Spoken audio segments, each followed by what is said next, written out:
Item 3D will move down to 6K. 6J will move to 6L, and 6J will become Consider Science Curriculum. Okay. Do I have a motion to approve the preliminary consent agenda with all that fun changes? Okay, motion made by Tally. Do I have a second? Second by Carrie. All in favor, please raise your right hand. All opposed, same sign. Motion carries. All right, presentations, proclamations, and the recognitions.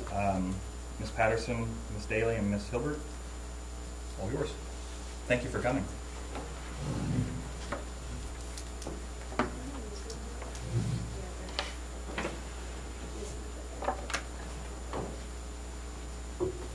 Hello, I'm Kara Silbert. And I'm Katie Daly. We are here from the Solomon FCCLA chapter to share our Focus on Children project. According to FamilyFacts.org, children whose parents spend time with them, doing activities, and communicating with them tend to have a better academic performance. On PEWSocialTrends.org, it states that 33% of parents with children under the age of 18 say they are not spending enough time with their children. Katie and I are here today to talk to you about families spending time with each other. We were concerned that families in our community were not spending enough valuable time together. We wanted to provide a free and engaging Christmas event for families in our community to show parents on how a strong relationship between the parent and child is. Parents often get frustrated when it comes to communicating with their children. For example, when your children come home from school and you ask them what they did that day, they are normally unopen, do not listen, or lack understanding between the talker and the listener. Bonding time can help eliminate this frustration. Our goal was to plan a Christmas movie night for our community to give parents an idea on how to interact and spend time with children. We wanted to do this by handing out informational flyers, having a craft station, inviting Santa Claus, and playing a movie.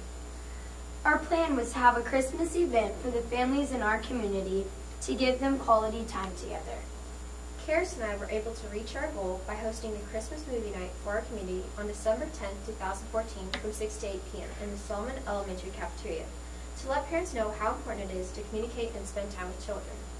First, we set up a date on the school calendar with our high school principal and guidance counselor.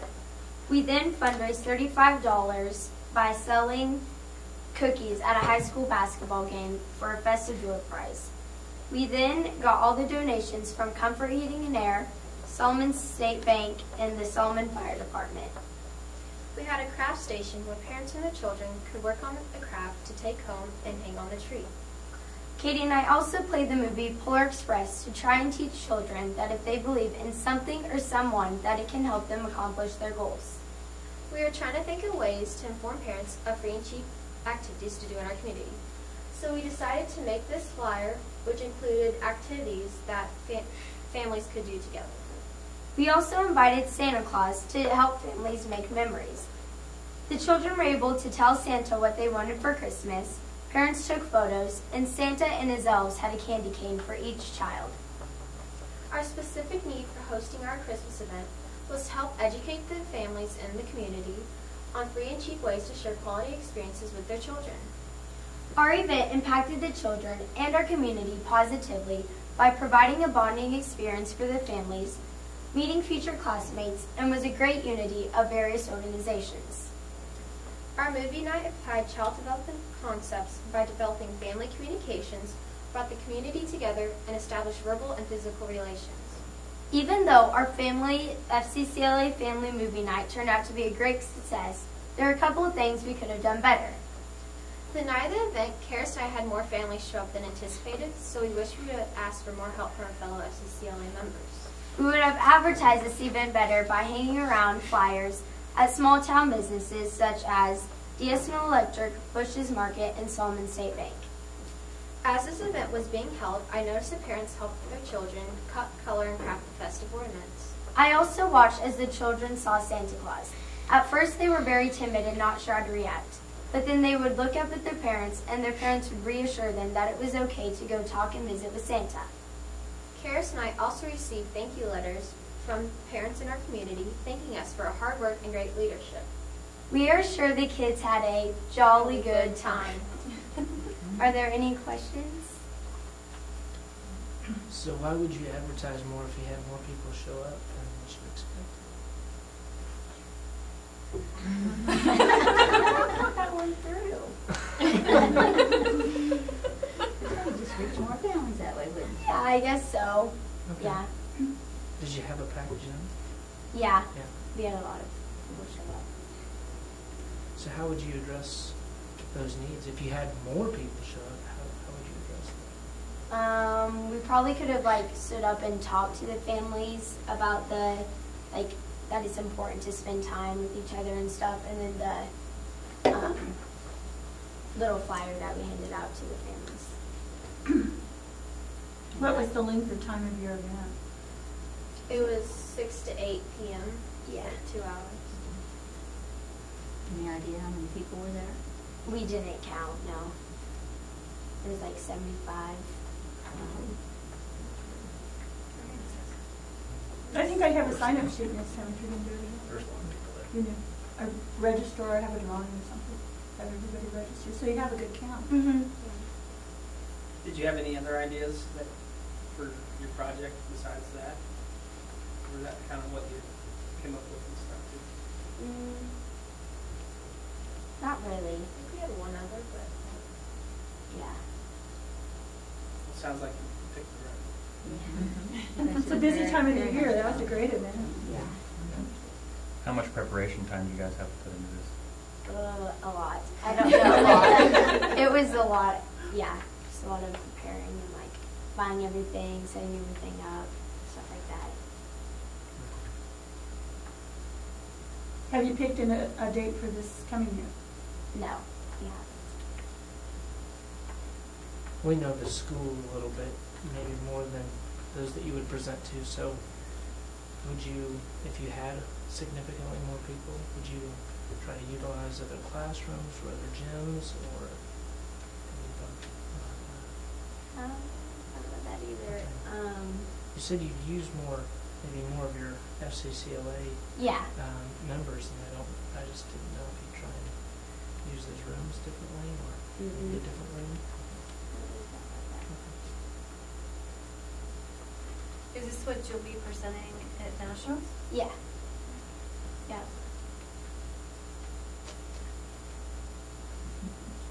Good job.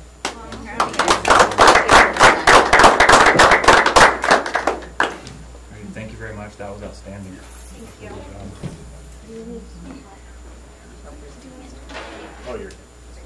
Thank you, ladies. Thank you. Alrighty, another, I guess, recognition is Sheila Cook received a certificate for coursework and how to be prepared for an emergency. No, sir. Okay. We'll move on to reports. All yours.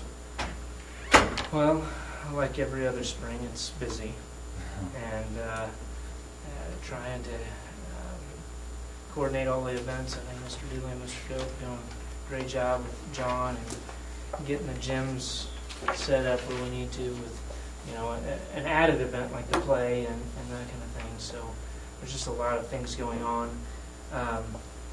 Some of what's on my report I'd like to kind of save till we get to the bills and just kind of talk about that. Other than that, we're just every day is a new experience.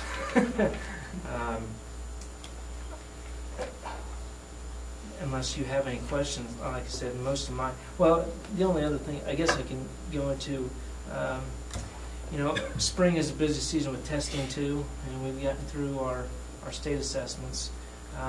Those two could probably speak more to it, but one of the things that we also used to assess our kids was because multiple measures that we have to use. We have to use a certain amount of, 2 measures for every student in terms of reading and math and those kinds of things that will begin tying to teacher evaluations. And we refer to it as multiple measures. Well, one of the things that we selected last year was the ACT Aspire, and we just felt at that time, I'm sure that we talked about it, but it's been a while, Since colleges are judging or assessing us on our kids on their ACT scores, while the ACT Aspire is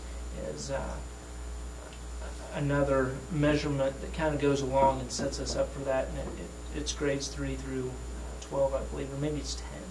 But anyway, we tried to use it this year. It didn't work very well on the iPads, and so we are pushing it back to next year. It isn't an additional cost. They're just going to roll it back to next year, and that's a good thing for us. It's not one of those things. All of this multiple measures and all these mandates are kind of there's a little bit of a trial and error period here, but we have to really start narrowing it down and getting it in place over the next couple of years so that we can start tying those to those evaluations. I'm going to let them speak to the dance team and where we're going with that. I'll speak to the budget when we get to approving bills. Unless you'd rather me speak to it now. I don't think necessarily matters.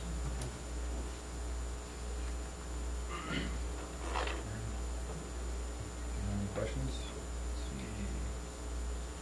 You're the guy. Okay. The elementary school. This time of year, it's crazy like everywhere, but it's an exciting time as well. We finished up our testing, but not only our state testing, but also our MTSS testing, and finding out where they're at. They're actually tonight down there doing their big boards, we call them, moving them hopefully all to green, which means that they're at the grade level or above. And so right now they're making their boards up. It's basically just like a stoplight. Red, yellow, green, and so you want all your kids in the yellow or the green pretty much. And so they're working on the big boards now, and we'll get the results back with that. So you'll see the actual gains from the beginning of the year till now. The results that we're getting back from what we call our Moby Max, which is our math interventions, which we talked about in January, I believe, and tried it for a semester, 2 grade levels right now. Some of them have jumped 2 grade levels. The average for, I think, our 4th grade class was 2 grade levels. It's amazing. And that's just another intervention strategy that they're using there. Everybody else is doing some of their testing this week. The 4th grade's the only one that's complete with that. So I thought I'd quickly share that. That was awesome. Field trips, of course, are in full swing. Want to appreciate, with the budgets, one of the things, our location is very beneficial to where we're at. We don't have to travel 2 hours, and we've talked about this before. And in the spring, I think that's great that we can go to Brown Park for the Water Festival. We can go over to Rolling Hills on Wednesday. You know, I think our furthest one that we're going is to Hutch, to the salt mine, and then to the Cosmosphere. But you know, that's great that you still get it, because a lot of places don't. So I want to continue to show our appreciation for allowing us to do the field trips. That's a great experience outside the classroom, and you'd be very, very proud. We had a double up. They moved the track meet up to 10 o'clock, and I had the fortunate day to go on a field trip with our 4th graders, and I got to go with them to the Water Festival, and you'd be very proud of how they behaved. So I got many, many compliments on that. So that was pretty cool. It's been many years since I've been to Brown Memorial Park. I sort of enjoyed it. Second step training, we talked about that for the social emotional learning. The grant that we received, that we wrote, the $2,000 grant that we received, and the free training and the free materials. We went up and took the staff on that free on the training, the free training, and the presenter not very good. However, I think we do have a plan, and it's amazing how many times I just listened to Quality of Life this morning over there talking about social emotional learning and how important it is more and more every single year that it seems like our kids come to school. There's more and more needs at home where their basic needs for survival as a 4-year-old, they're not coming ready to learn, because they're just more worried about, do they have a bed, do they have lights on, and can they be fed? And so that training the training to give our kids, our teachers, to help prepare our kids it's going to be a great program. It's just going to take some time, of course. So I'm glad it's a 2-year grant. I'm glad they gave us $2,000 to spend additional on whatever our teachers might need in the classroom. So we still have those funds yet to spend, and we'll start spending those next year on whatever they might need. So that's a good thing. Field day and relay recess went off last Friday. lots. We were worried about the weather. It ended up being a beautiful day, a little overcast. The relay recess, I don't know if you got a chance to check out any of the pictures, but boy, they were, that was an awesome day. It really, really was. And I thought the field day was great too. Raised over $730 for the Dickinson County Relay for Life, and they got to saran wrap me to the pole and throw all sorts of water balloons. The teachers did, and dump water all down me, so that was exciting. I guess not on my part, but it was exciting. The National Honor Society and Mr. Long helped out with the event in the afternoon as far as the relay, or as far as the field day. I thought it went off really good. Teacher Appreciation Week, PTO did an excellent job. I want to recognize our PTO for being so involved. A lot of places it's not that way. They did a great job in helping out and celebrate our teachers all last week. And then the rest of the stuff I think we're talking about later as far as the science and the principal. So, any questions? All right, thank you. Go for it. Okay. Sorry, I'll just, as much as you love to talk, I just figured you'd jump right in and take it. All right. So, sorry, go ahead. Carry over. Well, just like any other school this time of year, and of course, middle school and high school is very busy with lots of different events coming up, finals coming up, all sorts of stuff. I'll start with dance. We only had 2 girls interested in dance next year. However, we had 14 girls interested each year. So we're going to have to make some decisions. That's the most since I've been here. I think it's great that we have that many interested in joining our cheer squad. So we'll have to make some decisions on camps, summer camp, and those kinds of things. Uniforms is another issue because we don't have 14. So we'll have to make some decisions there. FCCLA trip, Katie and Kara said I think did an excellent job presenting, and that's what they presented at their regional FCCLA deal, and then what they'll be presenting at nationals. School play, last Wednesday we had our dress rehearsal for the school play, K-12 in the gym, it was packed. I thought it went really well. Found out we needed a little more way to get some more noise. Couldn't hear them real well, so on Saturday when we had the actual play, we set up some extra microphones. There was a little bit of a screeching sound, but like those kids put in a lot of time and effort. And one of the things I really like about it is those are kids that aren't necessarily involved in athletics and some of the other programs we have. So it's a way for them to showcase their talents and be involved. And so I think it's well worth kind of the haggle, trying to set schedules and rehearsals and things like that. So tomorrow night we have our Fine Arts Academic Banquet. That'll be at 7 o'clock in the gym.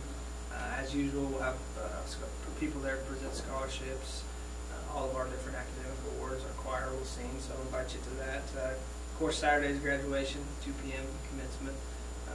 We'll open the gym at 12:45.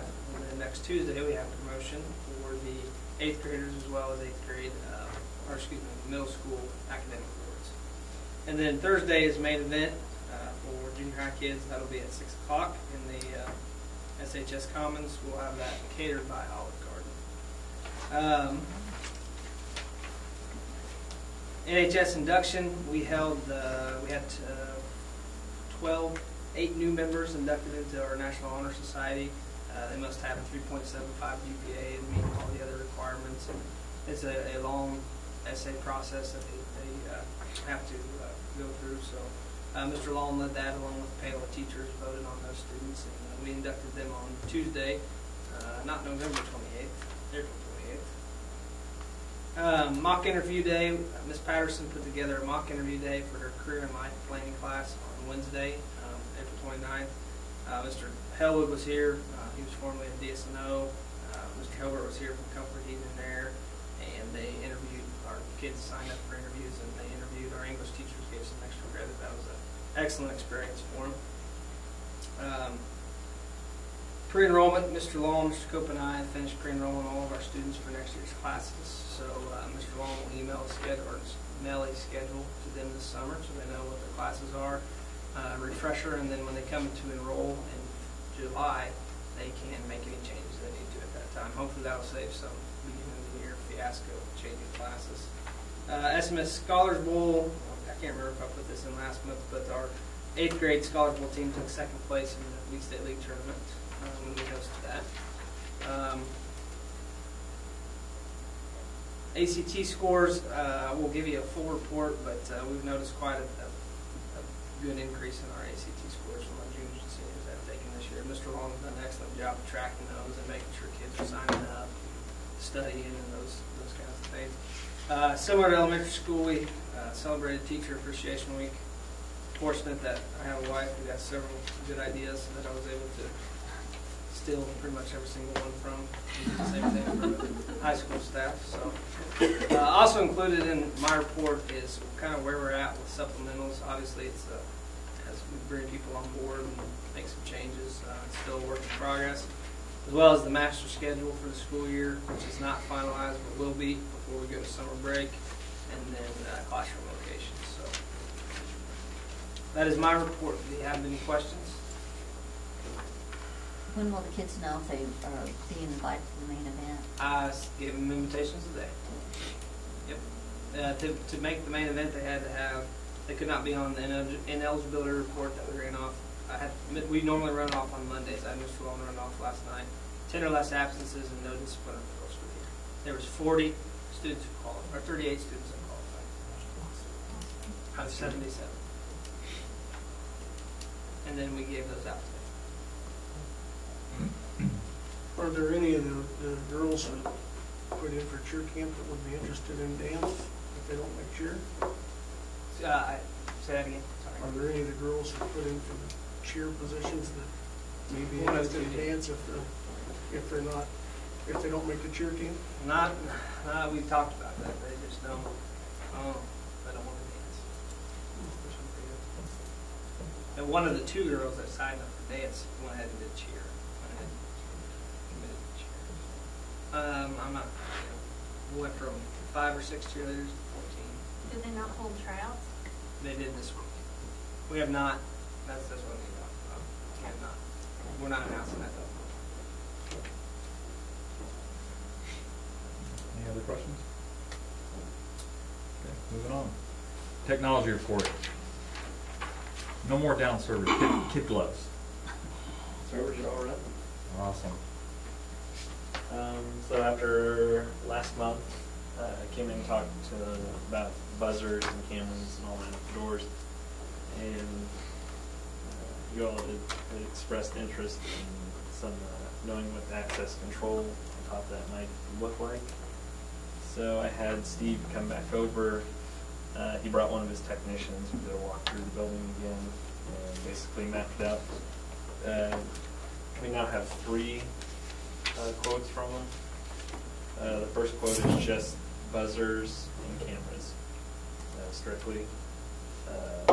Second quote is phase 1 of access control, which would basically be putting access control at those 4 doors that we put the cameras on. And then phase 2 of access control, which would be an additional 5 doors. I kind of went through what I thought would be the best entrances to put those on. Really, the only one that I question in the back of my mind is the backside of the elementary. Hey Scott, would you back up real quick and talk about what the difference between number 1 option and number 2 option with the buzzers and the how is that different? What you said access control. What does access control mean? Sorry. That's all right. Sometimes I just get done. I mean, that's just yeah. So the buzzers, basically, as it sits now, if most of you have seen that West Commons entrance or the district office, hit the buzzer, and Beth or Lynette will let you in. So basically that same setup, but we'd be adding a camera that could move, and so we can actually see who's there, instead of just buzzing and letting whoever in the building. So that is the buzzer and cameras. Access control would be, right now everybody has a key that lets them in that door. You would retumble the locks so no keys worked in them, or a key that a master key would work. But instead there would be a fob hanging on the wall that if you walked up and got near it, the door would unlock. So at that point, that's all controlled from a computer. So coaches, say you get an assistant coach in, or somebody that's not a staff member here at the school, you give them a key, set it in the computer, and say it only lets them in the building, you know, 4 p.m. to 9 p.m. on weeknights. Now, if that person or say a staff member leaves the building, you just go on the computer and delete it out of there. You don't have to worry about, you know, did they copy a key? Did they not turn one back in that you didn't know about? So it does help in that sense. But part of that access control would also be prop alarms on the doors. I had them go ahead and add it to every door. The main one, like that Commons, the kids tend to drag rugs into it, or they put a pencil or something in it to let themselves back in. But this prop alarm will actually, depending on how the system's set up, would either flash a light up here in the office or send out a text message if the door was left open longer than 30 seconds. So that way you can know if the building's secure or not secure. So that's phase one. Now, do you do that right away with the buzzers? Part of it would be preferable, just in the fact that you have them here running wires, so you save a little bit on, you know, if you did it down the road, then there would be some redoing of it, but not a whole lot. The other side of that would be the doors themselves, like the hinges needing replaced. I think John talked about that. Now, do you do that before you put the stuff in? There again, it's kind of a toss-up. You don't have to, but if down the road they were to redo the doors, those electric strikes would have to be realigned, so there might be a little bit of extra labor at that point, whenever the doors are redone, if they are. So that, like I said, this phase one matches the 4 doors that the buzzers would go on. And that, we just had it quoted that way if you wanted to do it all in one shot. And that's $39.71. For the phase one? I'm sorry, the proposal number. Yes. You're talking about Yep. $39.71. Yep. Okay, proposal. Okay. So $39.69 is just the buzzers, and then $39.71 is phase one. And then, Okay, so $39.70 is which one? $39.70 would be phase two. Okay. And $39.69. or you guys, you see the numbers up here at the top? As I've got them as by their proposal numbers, Okay, you got so them. that I just want to clarify what proposal number they're looking at. Yeah. So $39.69 is the buzzers Yep. and the buzzers and cameras. And when you guys look at them, it actually says on here, intercom, phase one, phase two. Everybody all of these. So $39.71 is the access control, was the additional. Mm-hmm. Okay. All in all, Is the fob system basically? Yeah. Okay. I went through, I think it comes around for a total project. Have you added it up on the school book? In terms of If you did it all, I don't have the exact total, I know ballpark amount. no. It's right around 20, and then I didn't. Yeah, 19.9. Yeah, so I did 20.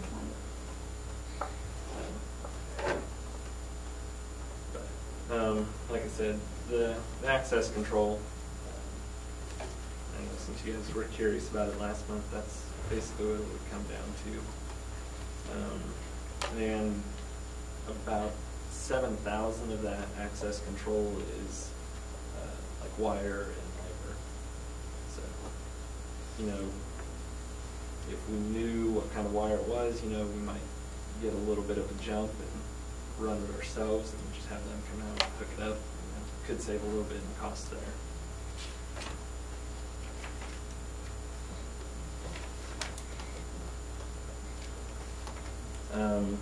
Any other questions off the top of your head? I know it's a lot.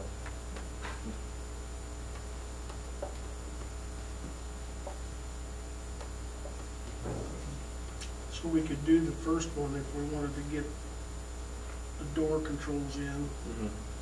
so that the office can control the doors and they can be secure, and that's the $9,699. Yep. And that would do the 4 doors. Yes, that would be district office, Commons, high school, and elementary.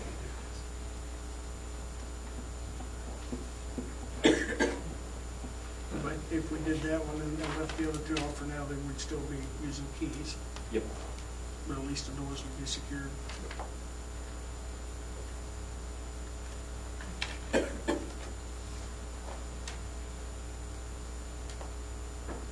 other questions? Guess we'll let you off easy. Thank you. All right. Committee reports, Rec Commission. Well, we've got baseball, softball, t-ball, Knights of Columbus. Everything is, we've had their meetings getting ready to kick off here in a couple of weeks, the 26th and 27th. She has had the football sign up for the youth football. We've got 9 players at this time. And the schedule will be put on the website probably sometime in June, she says. Haven't had a very good soccer season for those who've been involved in that because of the rain, obviously, you know. But she says the last, this weekend, Saturday should be the last soccer games. Is that right? I thought Sunday. Is it Sunday. Sunday I too? think they're doing makeup Sunday too. They should Is that right? Saturday the 16th, so. We do have our sprinkler system's been installed. Actually, it's been raining, so, but it's up and running.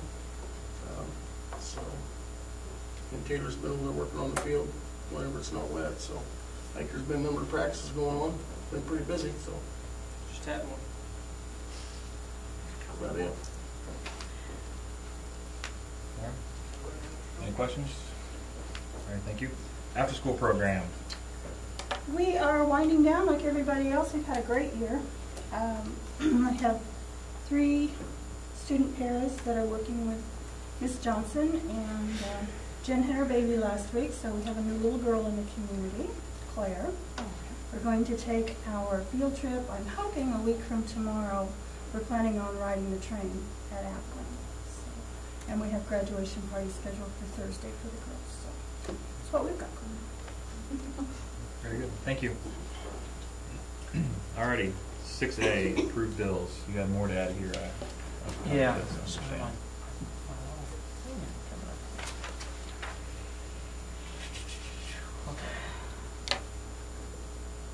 Well, I kind of talked about it in my superintendent's report. I tried to explain it. It's going to be kind of hard to go through this one thing at a time because I kind of have 3 things that I'm looking at. I'm looking at the account summary report of the general fund, okay, and then also the account summary report of our LOB, our supplemental general, okay, and then the cash summary report. And when looking at those, you'll see some funds that look to be overspent. I mean, that's just what it looks like because we make our transfers with our at-risk and special ed and vocational, both in our general fund and our LOB to cover those costs. So, like when we're looking at the professional technical line item, you know, it looks like we're in the hole by $65,000. Well, what I would recommend that we do is that is primarily what we've done with some of the repairs, and we've covered some of it, but there's $65,000 left over with that elementary chiller, and that really needs to probably be moved over to capital outlay and taken out there. We're looking at, you know, the technology computer supplies line item. You're looking at $25,293, and the biggest share of that is the new AptiFund accounting system software, moving to that, and then the iPad purchases.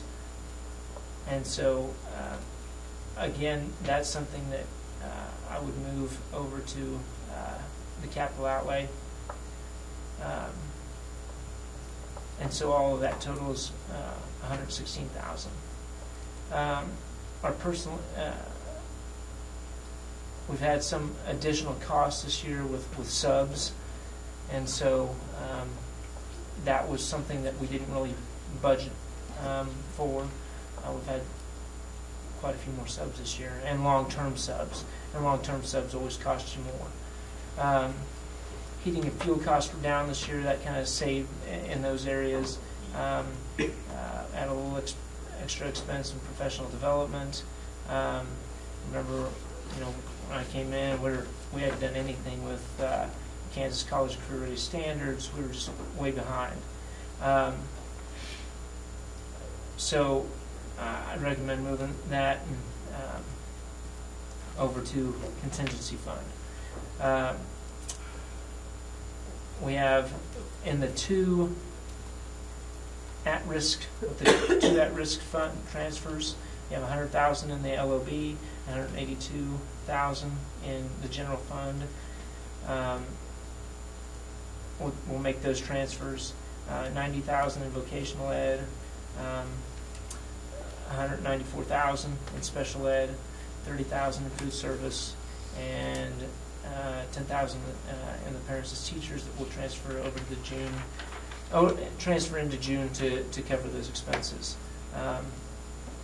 So, when we're looking at some of these expenses, a lot of them are one-time expenses.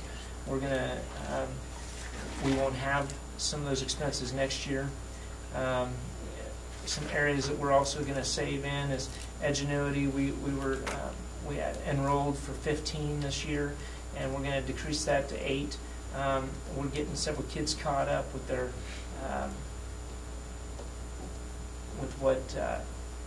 getting them caught up in their classes. Just don't need that as much.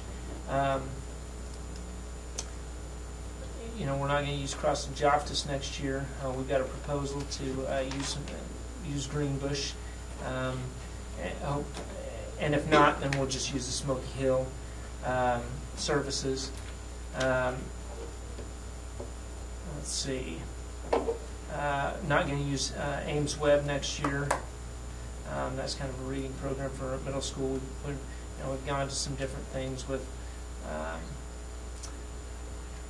the iPads and the apps that we have, as well as our MTSS and those things.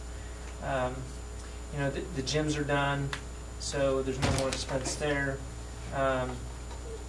District House you're done with.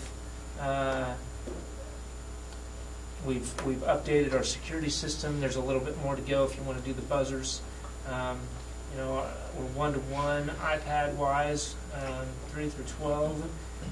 You might be able to purchase a few more, but you're in good shape with your technology and the tools that the kids have. All your servers are up to date. The chiller's purchased. It's done. We've done a lot with our facilities and really cleaned up facilities over the last couple of years, and now I think it's really trying to kind of build that account again, so that the biggest issues. The biggest issue I think that we probably have beyond the security with the buzzer systems is improving our science curriculum. K-8. Because we really haven't had anything. And so I'm going to let Mr. Cope speak to that, but unless there's any other questions about the bills.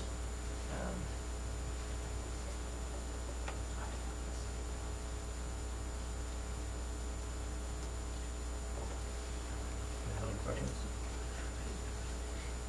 Okay. If not, do I have motion to approve the bills as presented? So moved. Okay, motion made by Brad. Do I have a second? Second by Tyler. All in favor, please raise your right hand. All opposed, same sign. Motion carries. And everybody's favorite time of the evening, board policies. I would put that up there again, can I? You want to move that? That would be nice if we just kind of table that for a little bit. It's fine with me. Move it I to should so have. everybody doesn't have to listen So we don't to have it. to bore everybody. Yeah, that's Yeah. what I'm thinking. Yeah. I'm fine with Doesn't that. seem That's fair. okay. Andrew, might not be back if we make it 60 minutes. Give my computer a little chance to load all that. And yours, iPad's probably too. So. Okay, so I guess we'll move on to we'll table B, and then we will talk about line item C, FCCLA, national trip funding.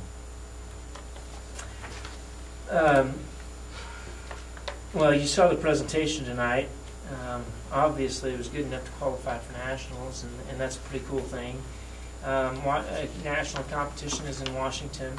I know that they've raised some money already. Do you know exactly how much they've raised? Probably around $300, $400 on just different things they've done. They sell burritos on Tuesdays and Thursdays. That's very delicious. They do some other stuff. Okay. I know, Booster Club has given them some money. I believe Booster Club. Booster Club is That link has been approved yet. Oh, okay. I was under the impression it had been approved. No, it will be decided on this May. Okay. This Sunday. Okay. And then they've gotten some donations from private sources, correct? Private sources, she got a $1,000 grant for So, Which is for her expenses. Just for her For Alex's expenses. yeah. So, Julian, what have we done in the past? We've donated to that in the past, but I don't know what we've done. We haven't, and I went back and looked at we've done different things different years, but our policy says that we're going to pay the entire cost of the sponsor's expenses. We're going to pay the transportation for the trip, and I think it's $10 a night towards the motel for each student, and $10 towards the registration. That's what our policy says. It's not been updated in years and years, but Her expenses alone are about $1,000. yeah. So the grant will cover. The grant's going to cover that, and then we would have been obligated to that. Right.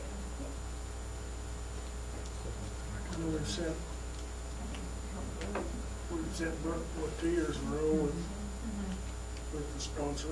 And she did check into Mrs. Hessler. some area schools, and there wasn't very many area schools that qualified as far as that FCCLA National, so there wasn't any way to double up or anything like that. And I don't really want to drive in there. Where's it at this year? Washington.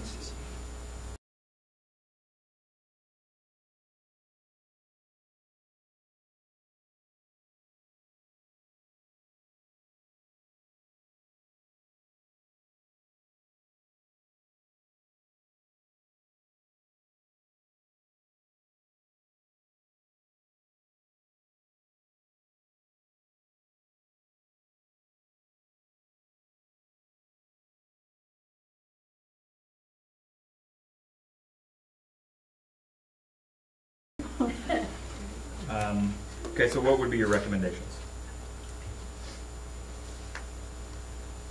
I sure kind of wish I knew what the. I think just try and cover expenses about $250 per person. That's just, what's their hotel? Hotel's about $250 a night. Yeah, I was going to say 250 is not going to cut it. But you're assuming if But I'm also organizations donate, right? Yeah, I'm also counting on some other funding sources. I guess you could pick up whatever the other doesn't take care of.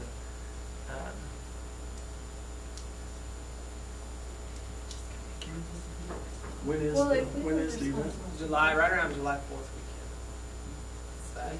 So those tickets might be a little pricey. If they wait for Yeah, long. I don't like to. Have they gotten the tickets? She has. Okay. She had to get the discounted rate. She had to get it by May 1st. If we were responsible ultimately for Patterson's $1,000, why wouldn't we donate that if she's got the grant? Is my question. I mean, that's what we would have had to do anyway. Mm-hmm. There's $2,000 in the activity fund for cheers and trips, and one line item you'll see it. I don't think it's been touched yet this year. We didn't go to church. Right, we didn't go to cheer camp, we didn't go to FFA National. Does this summer's cheer camp come out of this budget or next year's? I think it was that next year. Cheer camp? No, it It's would in come out of June. this year. It'll Yeah, come it in. come It'll come out of this year It'll come if you're out. continuing cheer camp. You had discussion a couple of years ago that That you we were not did. going to continue with cheer camp.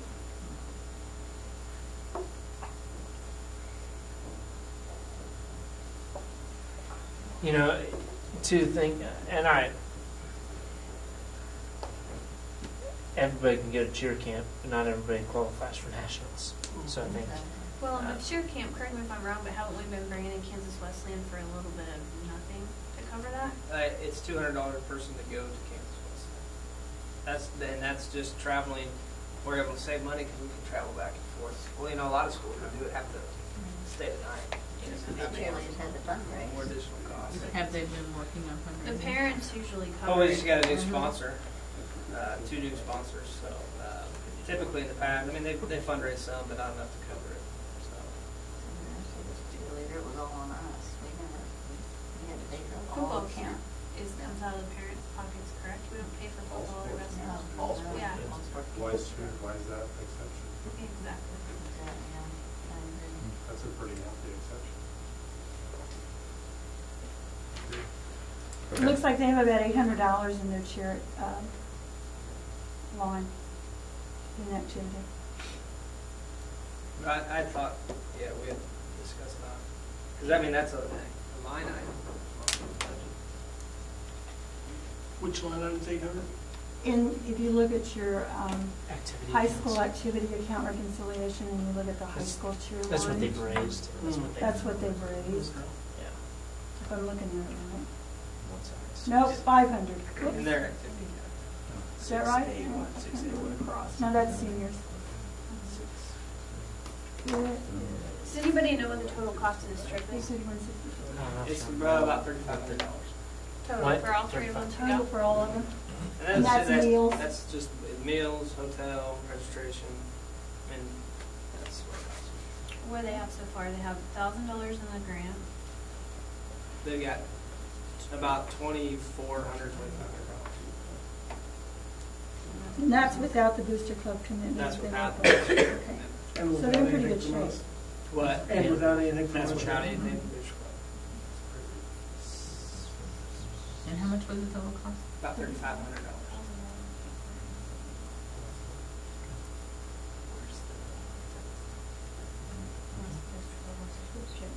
And you've got 2,400, so it's 1,100 short. What are the other booster clubs? Pardon? What are the other booster clubs? I think they're pretty good, but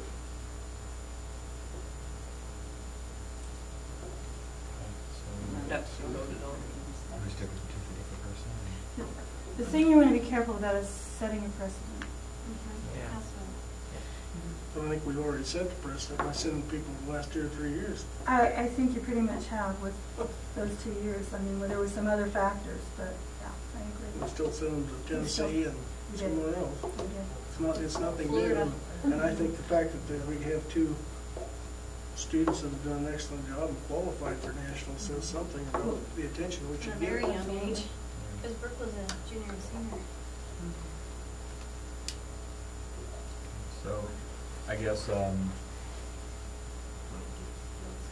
anybody have, you're still sticking to the 250 per person, so you said. Well, that's just kind of what I Right. kind of averaged out. I mean, I would say either the 750 or just do a flat 1,000. I would be in favor of the 1,000 just because that's what she worked to get the grant to cover that portion and that helped us help the group. So you're saying you'd like to make a motion to, I'll make the motion make the motion for what? for $1,000 to the national FCCLA trip. Okay. Not FCCLA national trip. Okay, it's been moved by Jessica. Do I have a second? Second by Tally. Carrie. I can go for it. Yeah. Come on, Bay.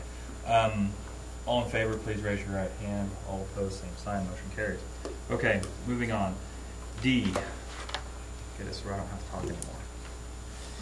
Well, I kind of alluded to the fact that I'm not sure that we want to spend too much money. We've made a lot of improvements over the last 2 years.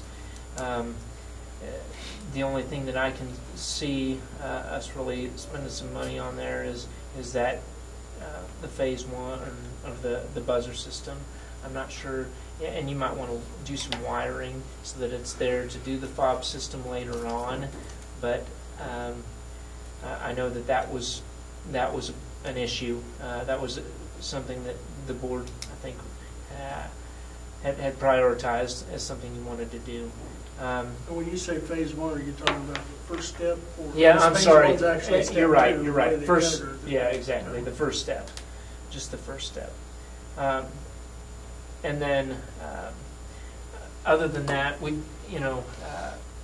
need to do some tile work in house around. We need to get the steps, stair steps. We need to get those cleaned up or redone. I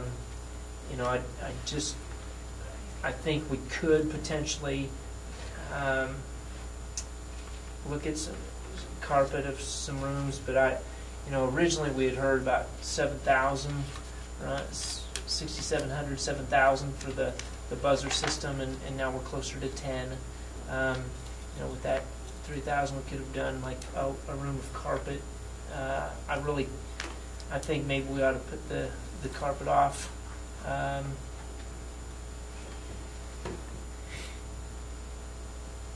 Till the next year, maybe revisit that. It really kind of depends upon your priorities. Is carpet a big priority, or is the security? And I felt like what I was hearing from the board was the security system is one of the biggest concerns. Well, I know as a parent, the safety of my kids is a hell of a lot more important than whether they're standing on new carpet or not, as with anybody else's kid. So I mean, there's going to be some movement of things. Our custodians have plenty to do this summer. I think I'd be reserved in how much we spend this summer with capital outlay projects. So. I have one question. The hinges to the door. Oh, thank you. The hinges, you're looking at about, actually it's closer to $1,600 per door. And that's with the elementary and the high school, these main doors. I mean, a lot of them need to be done. However, those two are used the most. We noticed that, especially at the elementary, that wind gets to whipping around, and those hinges aren't, compression isn't holding those from slamming, and a little kid gets their arm caught in there, and it could be ugly. So, you could look at doing both of the hinges and doors on those. So you're looking at about, just depending on all the little parts and how much, I think the most you're looking at is $1,800 per door, per sets of doors. So I do those, and then the buzzer system, and I think I'd Per door or for both doors? for the set Okay. for entrance. I'm sorry. And how many entrances are we talking? 4 or 5? 4. No, there's 5, because you got that really need to be done. The northeast and the northwest elementary entrances and doors, those need to be done at some point. Then this elementary, this high school, down there, and down. No, I'm sorry, down by the district office. I don't think the district office needs to be done. Those are much newer. Oh, I'm doors. sorry. Those Yeah. have I just don't think been they're on done. the list. So yes, down here. Yeah. Those are the 5. So that's 9,000, and then we have the voters levy another 9,000. So If you're going to do all of them, yeah.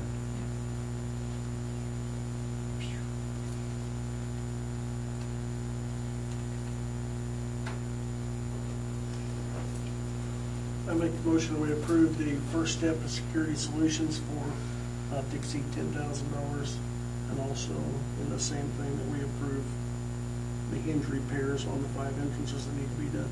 Okay. Then moved by Brad. Do I have a second? Okay.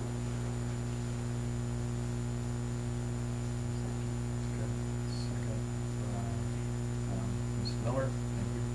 Thank you. All in favor, please raise your right hand. All opposed, same sign. Motion carries.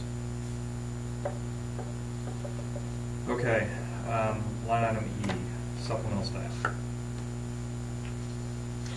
Do you have that? It's in Dropbox, Okay. under my report.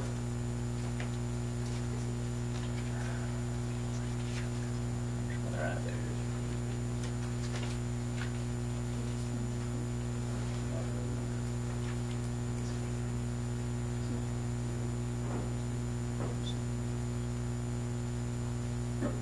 You scroll down, based upon Dustin or Mr. Dooley's and Mr. Cope's recommendations here. What you see there is what we would recommend in terms of supplementals for next year. Obviously, we've not had a chance to evaluate track and field, so we've held that off at least until June. But the rest of the positions are indicated there. Would you like me to go through each one of them? I don't think so. Okay. I think everything's Still some vacant. Yeah, there's still some vacancies in there, but at least to kind of give those people some, so that they can start planning and they know where they're at for next year. I'd like to get them that. Anybody have any questions? Well, if we don't have that in front of us, is there a chance we can see that? That's a great question. Mr. Dooley, can you maybe go make a copy of those? Yep. Real quick. Have we talked to all those people? Mr. Dooley, But have you talked to all of them? I have, the orange ones are new, and I have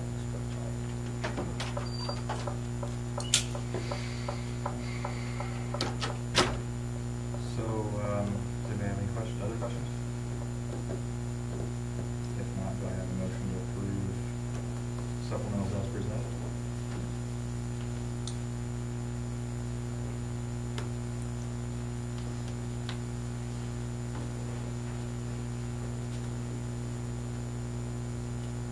Let's go back to questions. Okay. I know there's some of them here that have several things. Is that a concern that they'll have to get more tied up than what they'd be able to give them credit, or are we doing it because we just need to fill the slots? I guess is my question. I'm going to let Mr. Dooley get back. Okay.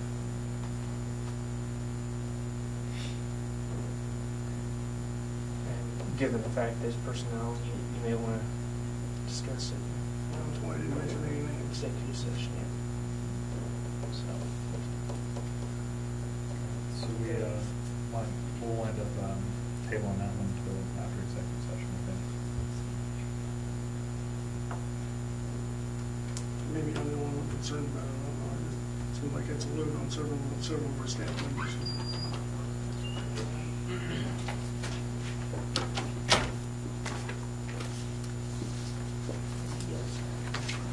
Okay, we got one. Well, if there's concern, Yeah, we probably can't really see attention. Okay. Quick this is a answer, no. recommendation. Sorry. It was a good try. Just curious. Okay, we'll wind up tabling that to after 7. So, line item F, Greenbush as our education center. All right. Mr. Cope, Mr. Dooley, and I have met with Rhonda Trimble from Greenbush Education Service Center. There's one in southeast Kansas and Girard, and then the one up in Eudora. And we were looking at professional development as well as some of the other services that the Service Center does provide. For example, something that they call environmental service deals with checking for asbestos and those kinds of things. There's another one like crisis service. So if you have a death, a tragedy, something that happens here, they provide. You pay a flat fee, and if you need that fee, then they're here to help. Counsel kids or counsel people or whatever the crisis is. Let's see. There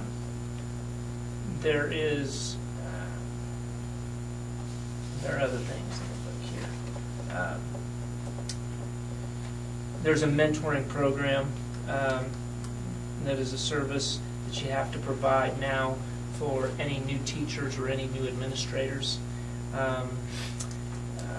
Then all of your professional development services, and Greenbush does something a little unique in that they allow you. They have a plan, a base plan, and then it's so much per kid for your FTE, and you get with their standard service, you get 6 professional development services where they'll actually come out and they'll do an in-service. They'll do professional development in an area that you choose. You get to choose those areas. So they'll come out and do that. On top of that, you get unlimited free workshops and registrations, so you can send your teachers to as many things as you want, your administration to as many workshops as they do, and that is all included. And that's something that really isn't offered even if you're a charter member at Smoky Hill. You don't have that unlimited access. Get more leadership. You get a leadership registrant, which is, and I did this, it's like a building leadership where you're a building principal that you select can go and just network and talk about situations and issues and how they deal and how they run a building. It's a really good leadership program. There's also one for superintendents, and there's a forum in which they go every month, or they can go every month, and talk about issues that are happening. Anyway, and then just what we saw and what we talked through, something that I wanted to do, I was interested in doing when I came. We just haven't made that transition. We've gone from a charter member. We were one of the founding charter members of Smoky Hill. I wasn't quite sure how historically if that's an issue, and that might be an issue. I don't know.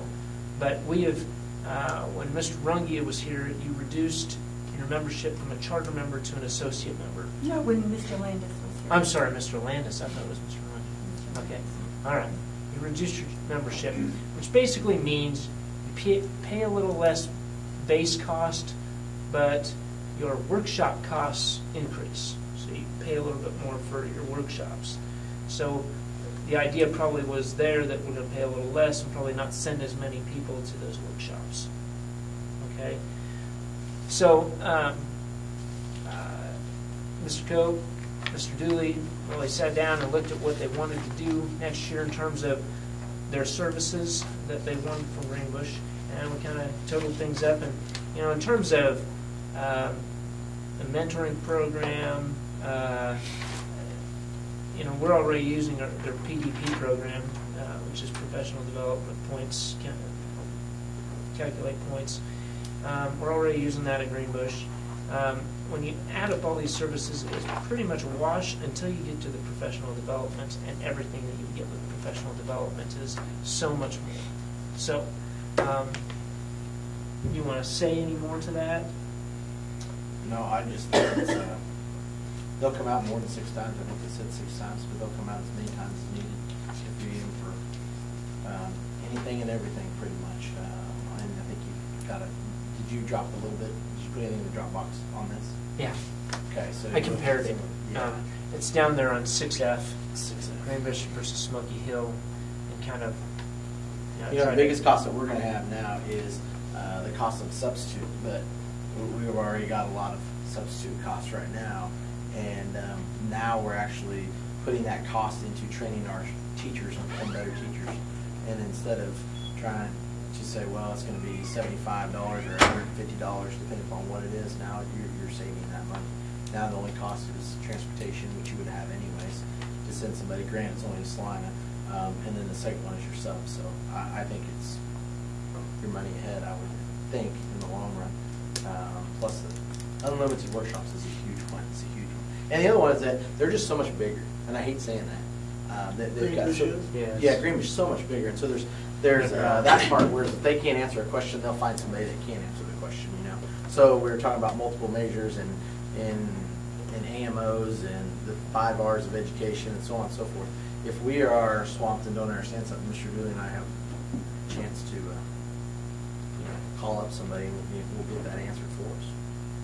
Smoky Hill, when you know, unfortunately, they don't have the amount of resources. That's just not them. No fault of them. What's the E-rate stuff that goes through them? I see with the Right. How does that work? Well, that you basically you're paying a fee for somebody to do all the paperwork. Because it's such a big deal in terms of getting the federal government, or I believe, to fund the technology services, and some of those are changing so much for next year. You know, the big thing that they want to do now is give you so much access to internet. What do you call it? The cabling bandwidth. Thank you. That's the big push now, and they want to quit paying now for your phone lines. What else? Scott? If that's a federal government want to do that. Yeah. Their big push is the internet. Yeah, their big push is to give everybody who wants at least 100 megs of bandwidth that option. And so that's the bidding and the contracts and the expertise is huge in yeah. So, I mean, there's somebody at Smoky Hill that does it. That's who we use now. There's also people at Greenbush that do it. So, I mean, that's pretty much a... So do we, I noted here that they don't bill us unless they get the money. Does Smoky Hill bill us whether we get the money or not? Smoky Hill gets a percentage of what they... Of what we get? Yes.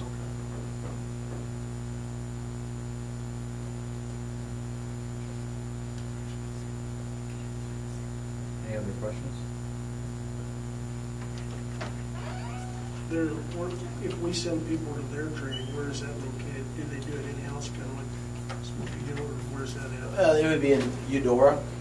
However, I don't know if we should throw our partners down the road under the bus a little bit, but Chapman is looking at hosting more and more. They're discussing the same thing you are tonight as far as possibly using Greenbush more, and so Chapman's thinking about hosting some.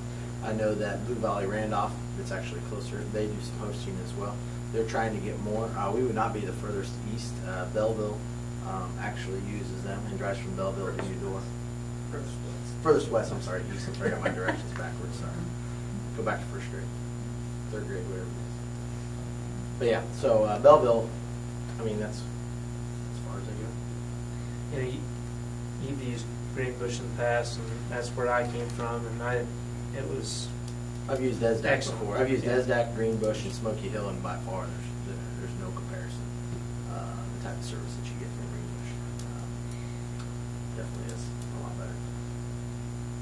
Okay, so it's your guys' recommendation to go with Greenbush then? And you'll save money because you know, we talked about the Common Core and getting Connie Waymeyer coming out and helping out our teachers and staff, getting acclimated and used to the Common Core. That she's going to come out and do a little bit more as well, and it's part of your fee. So you're going to save money in there, and hopefully the only person coming out is through Greenbush, so you can save, per se, some money in that regards. Not really saving it because it's part of the fee, but you can look at it. The custodial maintenance workshops, what do those entail? You would ask me that, but I know our custodians used to go to it, and it was just kind of they went to it once a year. I think it has to do with, you know, chemicals and hazard stuff, and knowing, you know, make sure you're, yeah, all that. So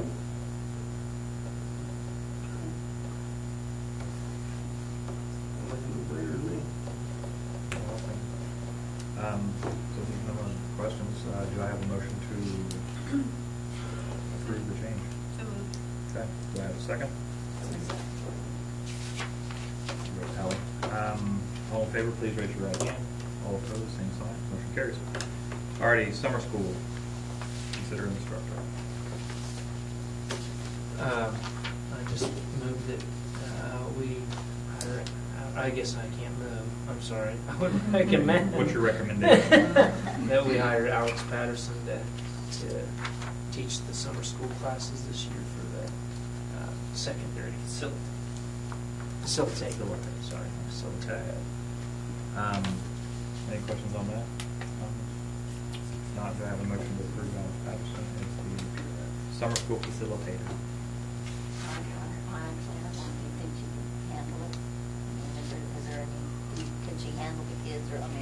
Yeah, she can. The biggest step for her is from Mr. Perez before he leaves to go through the engineering program with her. I mean, there's not a lot of teaching involved. It's, you know, they're working on that at their own pace and their own curriculum. It's just managing software. She can handle it. We got some kids that are still And we don't have further behind, and we sent out letters last week to 12 kids. So we got 12 kids that are needed in a couple of months. And they might not all come. How old are they? Just 9th through 12th grade. Any other questions? Is that hourly rate the same as what you paid last year? Is that what you're saying? We paid 20. Right. yeah.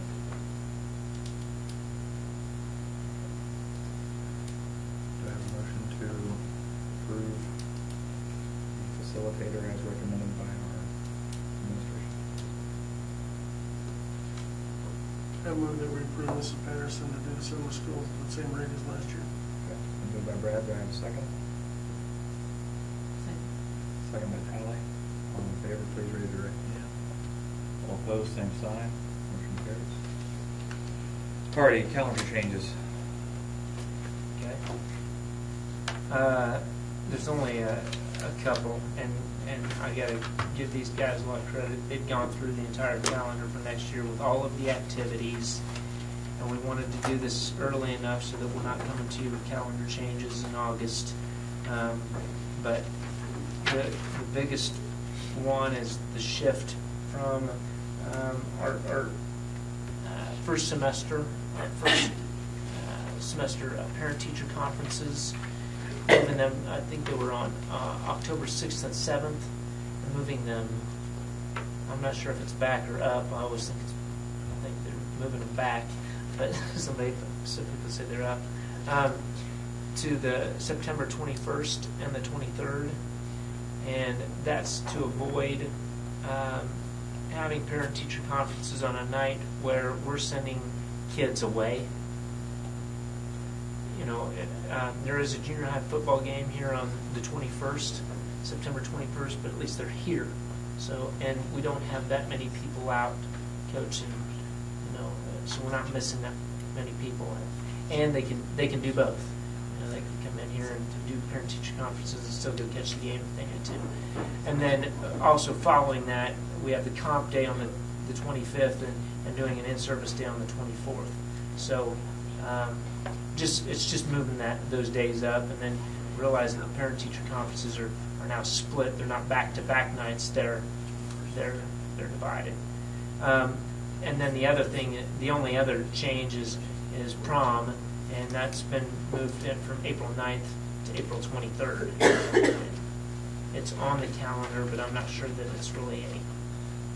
Because that's the April ACT testing date. Yeah. April 9th is ACT testing. April's a huge ACT test for our juniors. What's going on the 16th? That is, We didn't want to do it after the day of finals.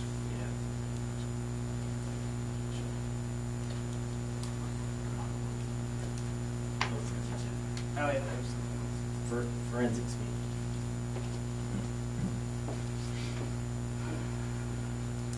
Any other questions?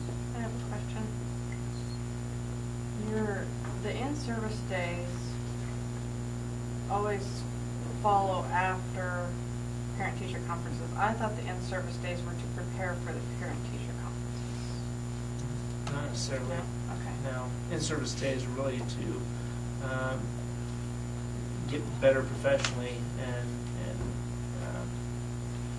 I don't know. I would say they're supposed to be motivational in terms of what we're going to do next in the classroom and whatever we need to do there.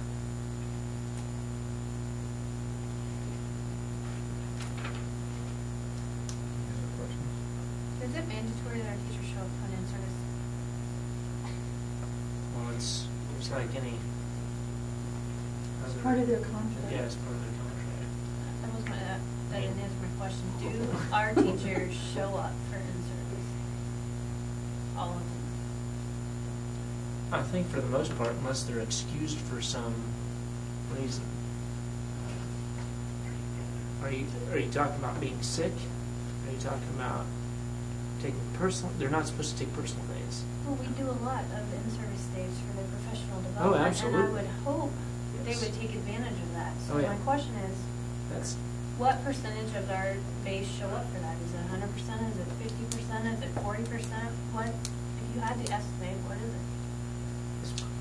it's pretty darn good. 100 at the elementary. I'm trying to think of any time. I've Didn't had have anybody. with some of our personnel situations.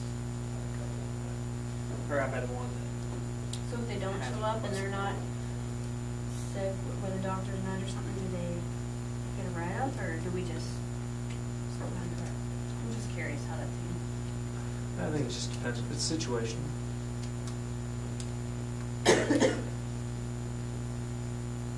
If you get, we could speak to those specifics personnel-wise, but I can't speak to. No, I understand. I Yeah. was just wondering. So are there any other questions or comments?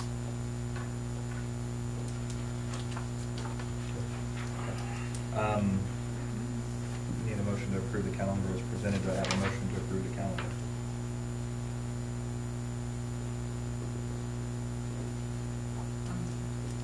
Motion made by Tally. Do I have a second? Second by Denise. All in favor, please raise your right hand. All opposed, same sign. Motion carries. Okay, I. Discuss the 412 structure shift.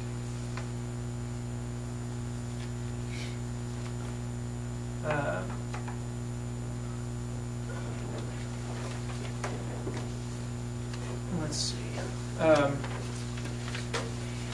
Maybe I should let these guys present a little bit more on that. I know that it was brought up that you wanted to have a discussion about this. I know that we've Mr. Philp, I think, has provided you a schedule of the elementary. It's also in the Dropbox as well. For the It's in the elementary. Dropbox as well. And here's a copy and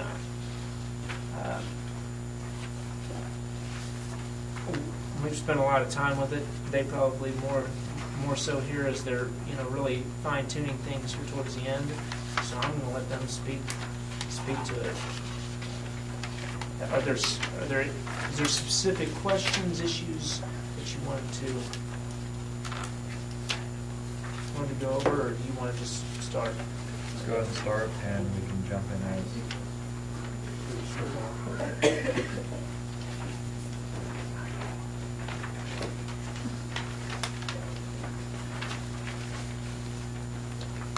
Mine, schedule and locations are in Dropbox. I can start on the elementary.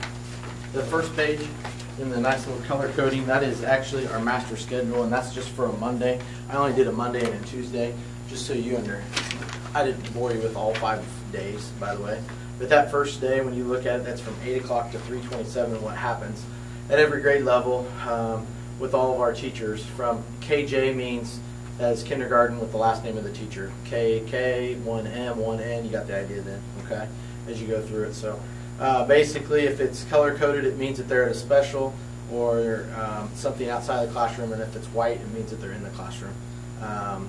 We did lots of, believe me, this is something that has taken a long, long time. This isn't something that just happens overnight. In fact, we looked at when we started this, the very, very preliminary discussions was late October, early November is when we first started talking and even tossing around when we had a couple of thoughts about retirements and so on and so forth and what we might do to save money and yada yada and just trying to piece it together. So Well, and even talking about preschool programs. well, we talked about preschool and possibility of wanting to go that direction, and so we had to sort of think, okay, well, is it feasible? Is it possible? Do we have enough room? So on and so forth. So that's what sort of started us going down this road. The next page, then the back page. Sorry, you got to squint a little bit. I didn't. I forgot to print it wider. Sorry. But anyways, that's Tuesday. That's a Tuesday schedule, and I left it at that. And the only reason why I want to say that is because we have one person who's going to halftime next year, and so due to a joy in her life, having a baby. So that's one of the good things, She's going to stay at home and be a mom for halftime. So she'll be here on Tuesdays and Thursdays and every other Friday. So anyways, the next schedule, or the next one is the Bell schedule, and trying to coordinate it in a K-12 facility is a little difficult when we all use the same lunchroom. We're not eating brunch anymore. That was one of the complaints that I heard from site council at the elementary is my kids eating at 11:40 or at 10:45, and then they come home and they eat me out of the house at 3:30. So my kid is hungry as a first grader, as a kindergartner, as a fifth grader, and so on and so forth. So we're eating at 11:26 is when we start. So not quite brunch. So we're good. We're getting closer to lunch there. And then that tells you a little bit about how the Bell schedules will work with the high school and with elementary school there. And then on the next page, just to let you know about our MTSS program and how it works, and then how we do our collab times. MTSS does not work. You don't just come together. You actually have to have meetings about those students and then what their needs are. And so then you have to have times when they can come together to plan accordingly. So when can all the kindergartners, and that's the reason why you see 2 teachers there that are going to cover Mr. Dewey and Mrs. Webb are actually going to go in. Mr. Dewey, being kindergarten this year, is going to go in and cover kindergarten, and Mrs. Webb is actually going to go in there and cover first grade, which is what she taught. So they're going to go in there so then the first graders and the kindergartners can have their collab time. And that's how that happens, and it happens every other week. And that's what they're talking about, the big boards earlier and how they do their big boards. How do we get them from the red to the green? And that's exactly what that collab schedule means, is what strategies do we use to get them off of the red and into the green as far as reading strategies. And so that's what that collab time is for. So that way you know there. The next one is then with all the shift, and it said, okay, how are we going to utilize and where does it go? And that's where we came up with, I'll start with the 4-6. One of the other things is that the elementary goes down and uses the gym that you refinished, repainted, put up the new goals, and it's a beautiful gymnasium. And so we go down there for PE. And so when we start talking about going to a 7-12 concept and really only using one teacher that's left at the middle school next year, really, and incorporating the high school teachers, we talked about, okay, well, how can we do that? Do we leave all those classrooms blank, or do we put somebody in there? And so that's when the staff, we sat down, we discussed it, and we said, science has to be in science because of the science room. I think we talked to you guys about that a little bit. You only have so many science rooms in a facility, and that's one of them. It's a very good science facility. You just built it, actually. It's one of the newer rooms, correct? 2006. 2006, and so we thought we might want to utilize that and use that room. And so then why don't we use the other new room? Believe it or not, that room is actually the smallest room down there when you go out and measure it. And so that's where our title is going to use it, back to the title and the collab times. They'll come down there and deliver title services in the afternoon to the 4, 5, and 6th grade. And so they will receive the MTSS, that's what we mean by title, MTSS services.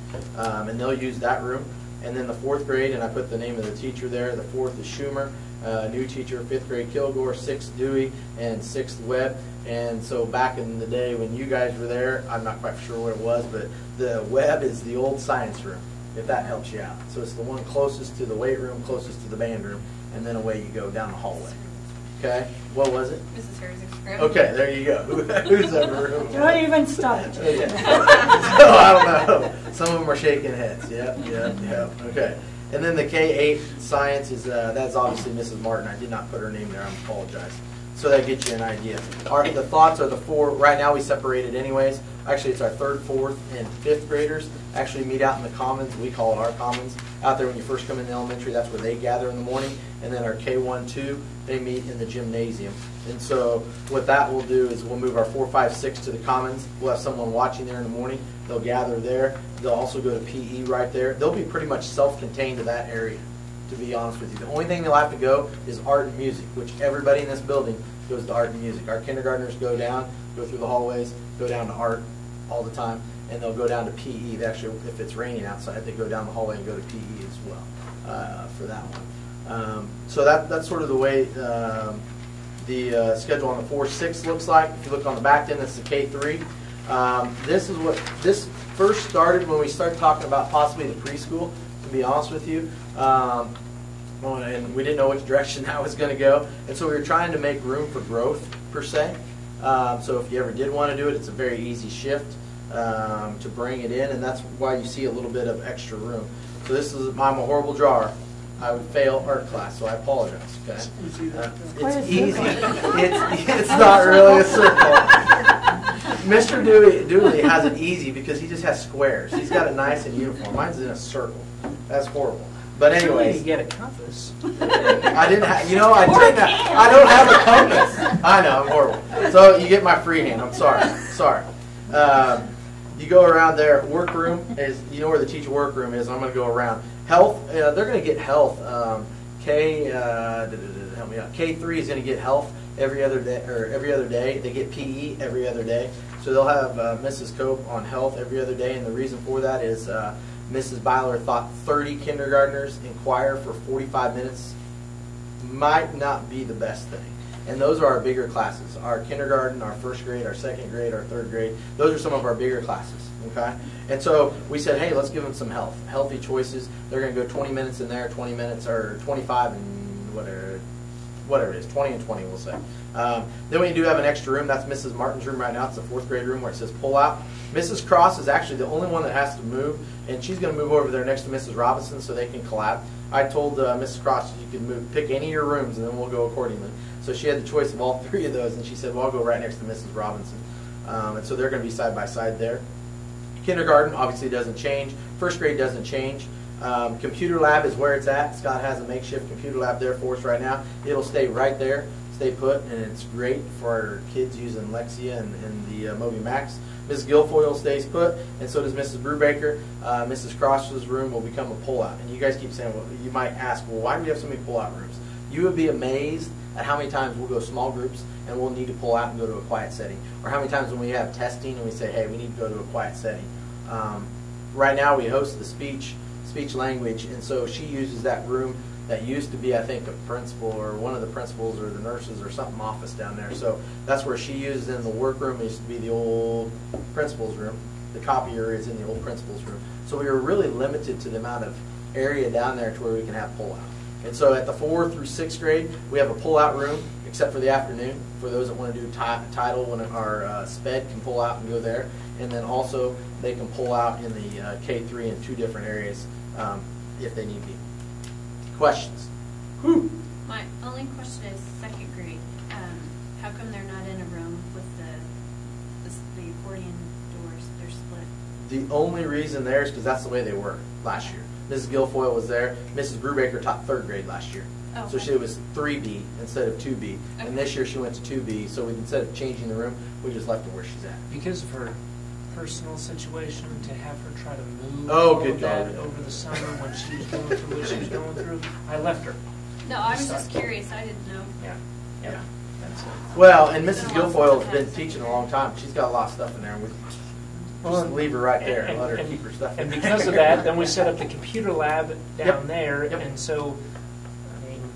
And by the way, I didn't put on there, we actually house the gifted, and so the gifted actually has a desk, and we thought about changing that. That might be where she'll go into one of the pull-outs for next year, because right now the computer lab and the gifted go in the same room, because that's the only spots we have right now. And we use the 4th grade room for all of our meetings. I call it the old 4th grade room, I'm sorry. On your schedule it says Health, Mrs. Cope. We currently use that room for all of our meetings. So when we have parents, when we meet with large groups of people, or we have a staff meeting, or we have our student improvement team meetings once a month at the first Thursday of every month, we meet in that room as well. So that does get utilized, believe it or not. They're not sitting there just blank, not being used. We kind of absorbed the location of some of our special ed, our school psychologists, social workers. Yes. Because they're getting kicked out of their offices in Abilene, and we thought it'd be a good idea to have their office here so they'd be here more. Great, because today I got to go up and meet with our school social worker and school psych, and we actually had a lice incident. So the school social worker took them home and met with the parents and did a little bit. Whereas if it was their office day, and if it was in Abilene, she wouldn't have been here. So we actually get the benefit of housing them in our school and using them when we really wouldn't have them normally. So that's a good thing. Questions there? There's been a lot of time and effort put into it, believe me. Lots of discussions between Mr. Bolger, Mr. Dooley, myself. I presented to Site Council, I think, in January about it, to the Elementary Site Council and PTO, and then again in March and discussed it a little bit more. And then again in April. I think it got brought up again. Now you might want to talk about your shift. At the junior senior high level. I'm sorry, did I? No. I'm sorry. Somebody have other questions for Mr. Joe? Oh, one thing. Hold on. I'm sorry. We will use. Somebody asked me about lockers. I did not state lockers. If you go back to the 4, 5, 6, we are going to use the lockers. I think they'll be able to use them. I don't think there'll be any problem there. And the other one is that some people where they might be at, they'll be just right outside. So 6th grade will be outside the 6th grade room. 5th grade will be outside the 5th grade room, and then 4th grade will be just outside the science room. So that's where we have lockers set up, or for now. That's probably the one thing I've heard the biggest comment about in the last several months is the change from the K through 6, 7 through 12, full philosophy, and I understand it. I see why we're doing it. I think a lot of people don't see that as a big change and want to know why we're upsetting the apple cart. I don't understand that there's a lot of strategic purposes for doing that, for efficiency in staff and betterment of the students and everything. So I can't speak for Mr. Dooley, but I would say the location of your junior high, middle school will help with perhaps some office referrals and the increase they might have at that certain level. Right now they're just isolated.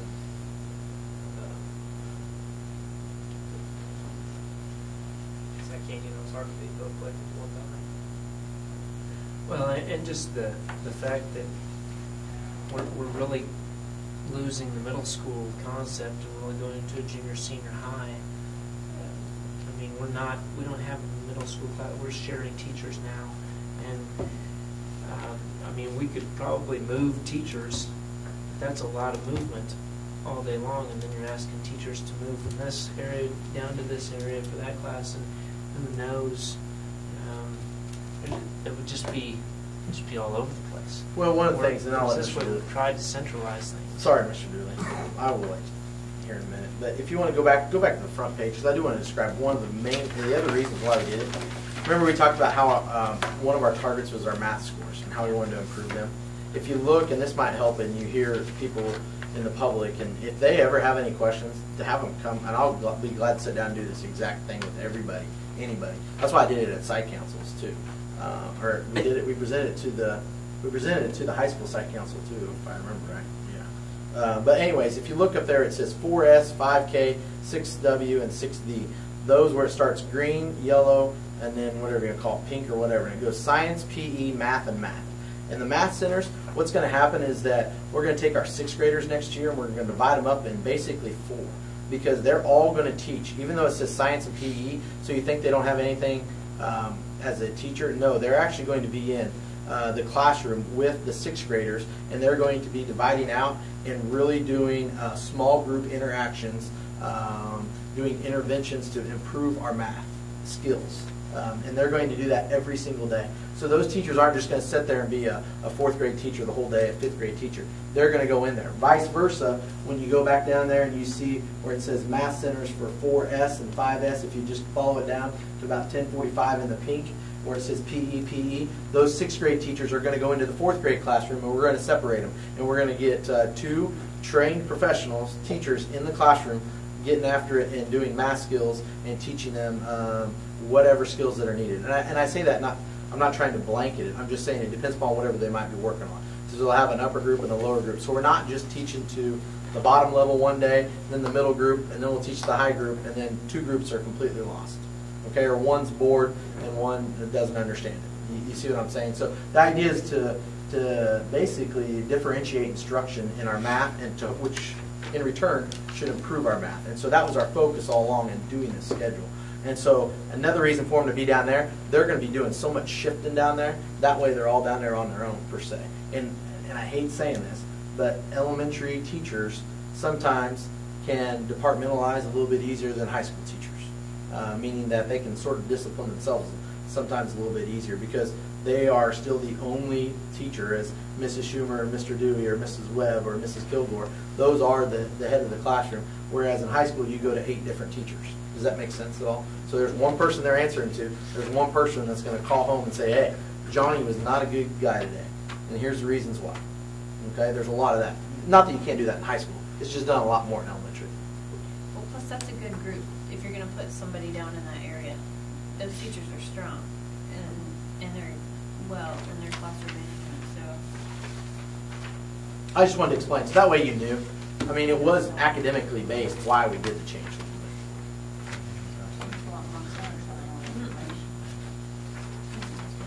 Sorry, Mr. Dooley. I'll be quiet now. All yours. Okay, any other questions? It's a lot of planning. I'm passionate about that one.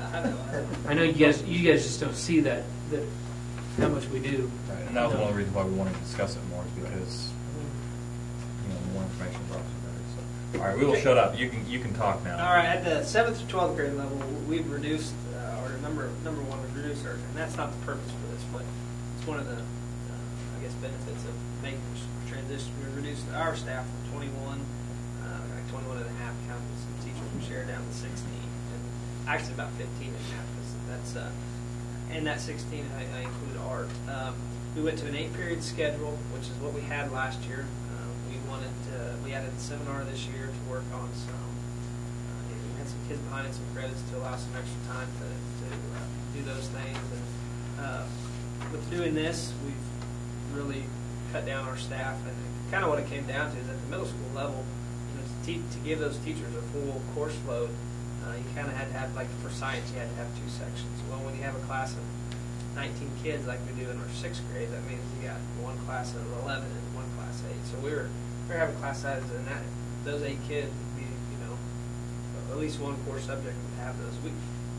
We didn't have the numbers to sustain a middle school. We had a lot of middle school, all of our middle school staff leave for various reasons, and so the only person that is staying with us is Mrs. Grant. She'll do junior high English and social studies. So we're still able to offer all of the same courses that we offered this year. I think that's important. We're still, and I think even more importantly, still able to offer 2 sections.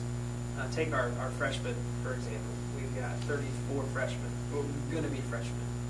And so we're able to offer 2 physical sciences. So we can split them in half, so you don't have a class of 34. So we're still able to section them off by adding that 8th period. So really, as far as the master schedule, does not change for us a whole lot. It's pretty similar to where we're at now, just some teachers' names change. Classroom location, this is something that we spent quite a great deal of time on. We did upset the apple cart a little bit here and there, but we were just trying to come up with the best idea that we could. And overall, to eliminate, there's going to be a lot of movement, moving the 4th, 5th, and 6th now to the current middle school. Really the only movement that our junior, senior high school, number 1, our junior, senior high will be on this hallway, and then the hallway down the art room hallway. So if you look on your sheet, the only classroom changes there are is with Mr. Perez leaving, his virtual classroom will go to where Mr. Summers' current office is, Mr. Summers and Mr. Valcourt. That's a good spot to house about 10 computers, or 8 computers, which is about all we have in our credit recovery classes per hour next year. Mrs. Grant will move to room 227 next to the business lab. She'll teach junior high English and junior high social studies out of that room. All other teachers on the upper level will stay where they're at. The computer lab will stay where it's at. Science will stay where it's at. On the lower level, art room stays where it's at. Fax, Mr. Norman stays social studies. The storage room that we're currently using, that's located right below the server room, so it's easy for Scott to hook up all his devices and gadgets that he needs. We've talked about that. Right below that, You said easy? I shouldn't say easy, but Stick it up where it's at. better than switching out 6 I classrooms. was gonna say, you said easy? Easier than switching out 6 classrooms, put it that way. And then, so half of that will maintain some of those items we need. Because honestly, a lot of the storage stuff we have is a lot of the computers, old computers, and different things that Mr. Summers has. So half of that will be storage, half of that will be Mr. Summers. And then where Coach Perez's room is will be our new high school English teacher. So really, there's only three moves. Back when we were starting this, we had them moving all over the place, getting rid of the lab, doing this and that, and then we just kind of sat down and decided that this would be the best. I know one of the huge concerns is 7th and 8th graders mingling with high school kids. Right now, we've got 7th graders that come up to business lab for classes. We've got 6th graders that come up here for computer keyboarding, and we've got all junior high kids go to choir, which is down the hall. Kindergarten kids come stomping through here all times of the day, so they're pretty intermingled as it is. Lockers, I know, was a... But we really try, I think, excuse me, but I think we try to do a good job with our teachers and making sure that kids aren't fraternizing between the two groups. I mean, obviously you have brothers and sisters that aren't at both levels, and they're going to talk to each other and stuff, but we really try to separate and keep those kids so that they're not... To be honest, the fraternization is a lot easier in our current setup because they can sneak down in the breezeway and those areas where no one can see them. And here, I'm 30 seconds from any room that I need to be in. Yeah. For what I'm in charge of. Lockers, 7th graders. I got 2 very good discipline teachers at that end of the hallway, and Ms. Schmatter and Mr. Daly. And I will make it very clear to our staff next year that hallway supervision in between class periods is a necessity, is a requirement. So 7th and 8th graders will be outside of those 2 rooms. They'll be broken off. You know how many they have? Like 7th graders will have 24, I think, or 20 next year. So we'll leave a few lockers at the end. So we'll designate 23 lockers for 7th grade in case we have any move-ins or whatnot, and then go down 8th grade, 9th grade, and then wrap around back here to the juniors. And then we're going to move a set of lockers from the current middle school down by Miss Patterson and Mr. Norman's room for the seniors, so they still have their own. That's kind of an incentive for being a senior to have your own area. I truly believe, as far as monitoring kids and supervising them, our junior senior high kids will be better off in this hallway and the hallway below, because a lot of the issues I have right now are coming from the middle school, to be quite honest with you. And this kind of eliminates. I'm not saying it's going to eliminate those problems, but it's going to, I believe, help with those problems. You and I too have also been in small schools where we had the kids that were closer together, junior high and senior high. And I think it depends upon your staff and your expectations and where you're at. And I know, like I said, I came from a 612 building. I was Yeah. a 612 principal, so it's and grew up in a K-12 facility. I mean, so the coolest thing for me, and I told you guys this before, as a first grader or kindergartner, was seeing those seniors walk down the hallway, because that was the guy on the basketball team. He was pretty cool, I mean, that was just highlight. I can remember it in elementary school completely. And I would say from when I'm in the hall and what I hear, I don't hear a lot of bad language or anything like that. I don't hear the conversations that you might be scared about when 12th graders might be talking about something around 7th grade. When I'm observing, I don't see those kinds of things. And their lockers will be on the, well, senior lockers will be below, so we'll be on the floor, but the 11th graders, if they're down here, 7th graders will be clear down here. Like I said, it will be very well, teachers will be expected to be in the hallway passing here to monitor and supervise. You know, I just think it, from a fiscal standpoint, makes more sense. And from, strategically, as far as academic level, us being able to do our jobs effectively, and teachers being able to do their jobs effectively. What will the 7th and 8th graders, where will they get to like hang out or whatever, like in the morning? We're still in the, we've talked about doing them all in the commons or just doing the junior high kids in the library and the high school kids in the commons. Have not made a decision on that. Those are areas that we'll discuss. After lunch, same thing. We let them eat lunch, and high school kids, after they eat, go down to the commons and watch TV and hang out. We might have the junior high kids come in here. Or they can stay in the lunchroom, or they can go to the, I don't know, we have not made those decisions. And you monitor both of those. You have people on duty. Yep. Yeah. I know that there's no incentive for the high school to get here early because No. it's great. Ghost town for them. Yeah.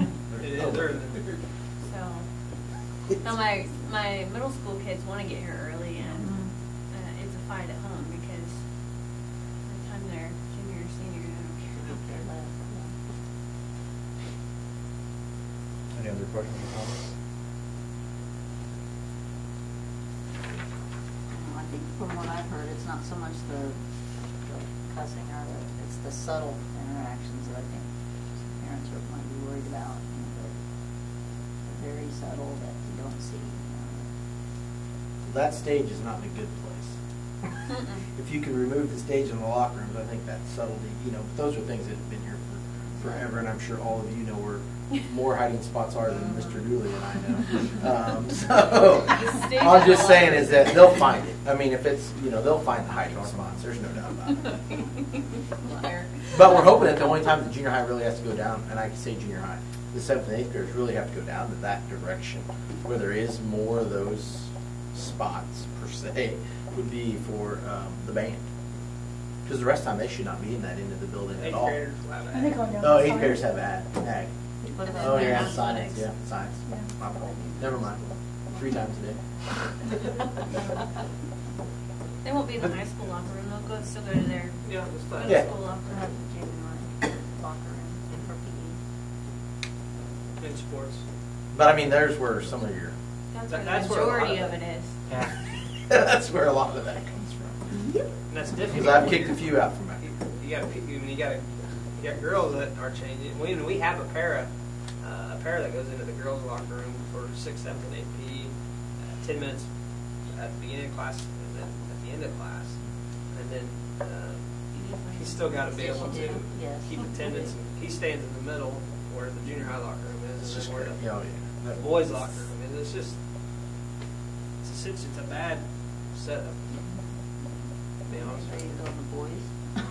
Yeah, Well, because they have Mr. a Cross is workout. down there, it's, how do you monitor that bathroom and the hallway? And, I mean, you're limited with how many people you can send there. And they don't like, special ed team does not like giving up repairs for that. And I wouldn't either. They need to be helping the classroom, but we got to do something. Because for a while, there was a junior high girls locker room. That was the mess. If you have any solutions, let me know. Because I can't think of any. Besides hiring more people. I don't think it's just a Solomon issue, though. You know about it. No. I think it's every middle school and junior high across the country. Absolutely. Any other questions or comments, guys? All right, science curriculum. Hey, I don't know when to do this, but when Mr. Cope was talking about Mrs. Byler going to halftime, it reminded me that because of continuing contract law, she actually has to resign from her full-time position so that we can hire her as a half-time position. Otherwise, continuing contract says she still full-time. That's what. So I do have her resignation, and we probably need to accept that resignation so that we can hire her back as a half-time teacher. Okay. Okay. I was about to say, No, I didn't have that one up there. I learned that late last week, and I didn't get it in the agenda. So I don't know how you when you want to handle that. But I think we need to get it done. let's get it done now. Now. So basically, I need a motion to approve her resignation, correct? Okay, moved by Jessica. Do I have a second? Second by Denise. All in favor, please raise your right hand. All opposed, same sign. Motion carries. Okay. Now, do you want to hire her back as a halftime? Okay. So moved. Second, same thing. All in favor, please raise your right hand. All opposed, same sign. Okay. Great. Thank you. Alrighty, that's done. Right. Science curriculum. Well, you know, it's better than having a special board meeting. Come back and do that. I would agree. Okay. This summer's busy. Mr. Coe has a lot of details about the science curriculum, and Mrs. Martin presented last time. She didn't get to see it all on the overhead in terms of the move we've made there, but or we'd like to make there. And I think you've read my notes, but I'm going to let Mr. Coe kind of speak to where we want to go with that.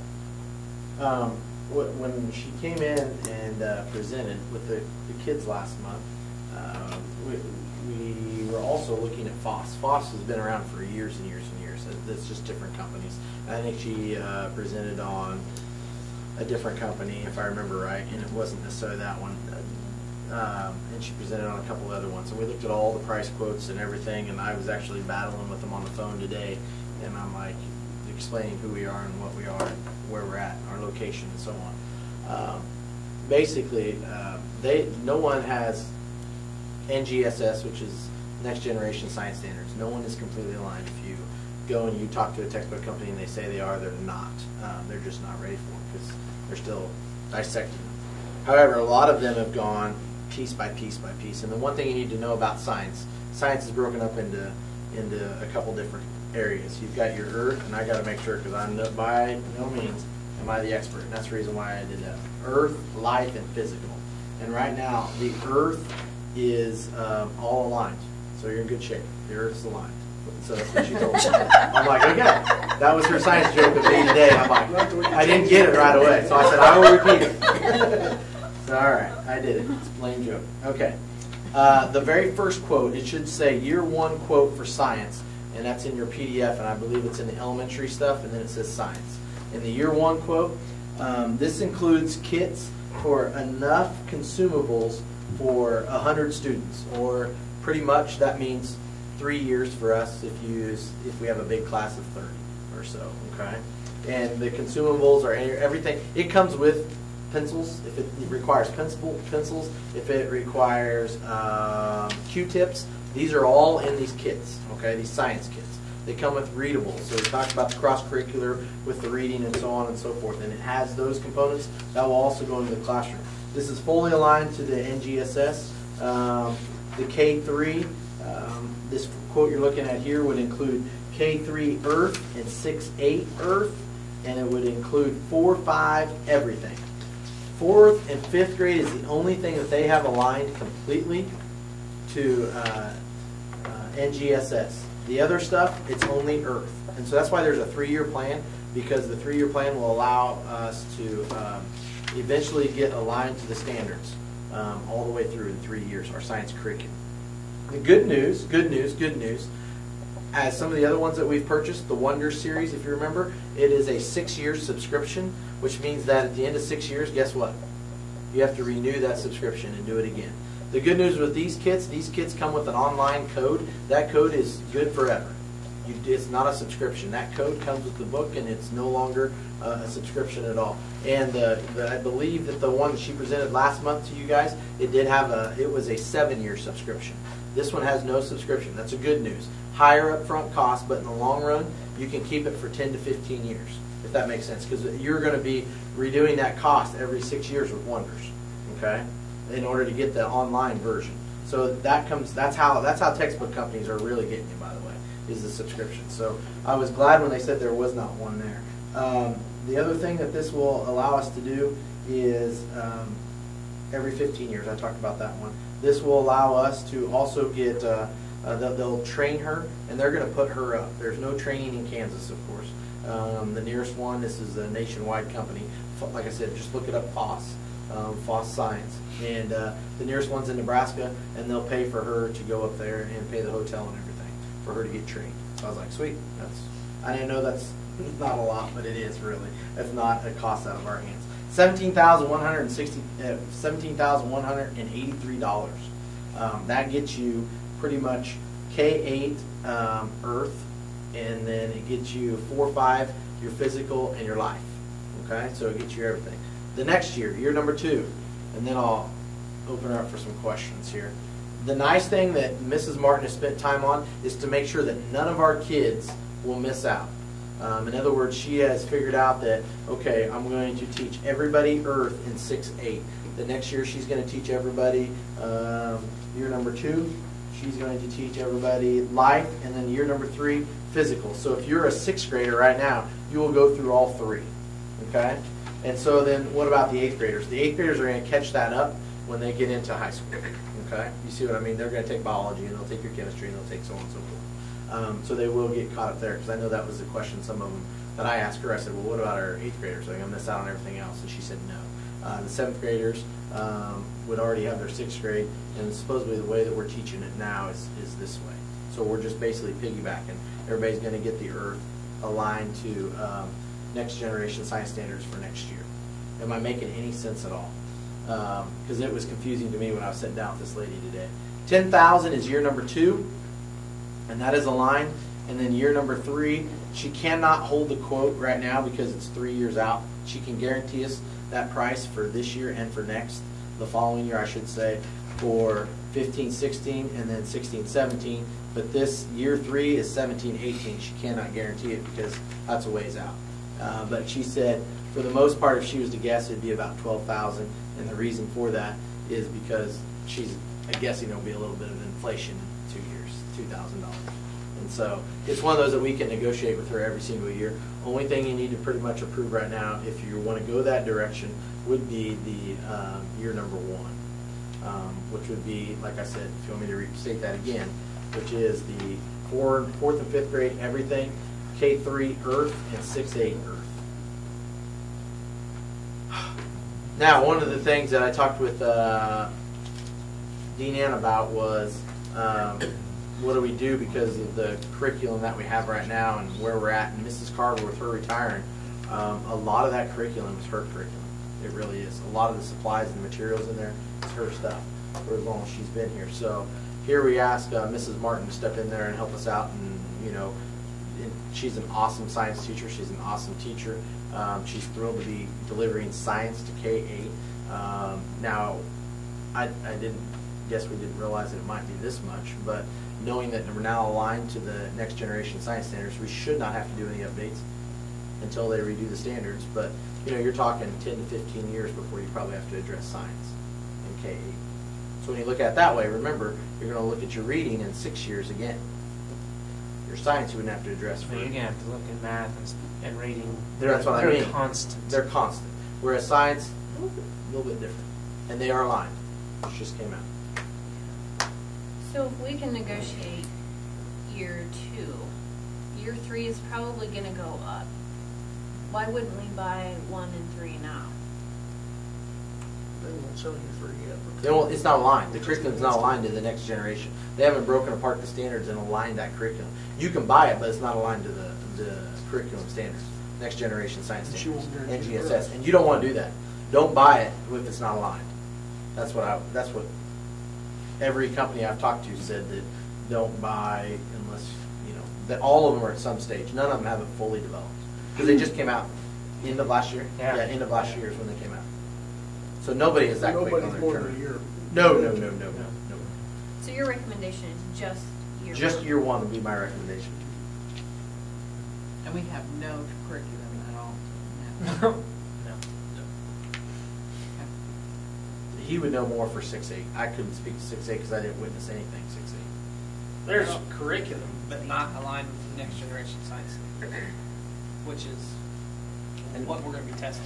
And now we're going to go back to what Mr. Bolger said, and here's where I feel our job is that our teachers' livelihoods are being tied, unfortunately, regardless of whether we agree with it or don't agree with it.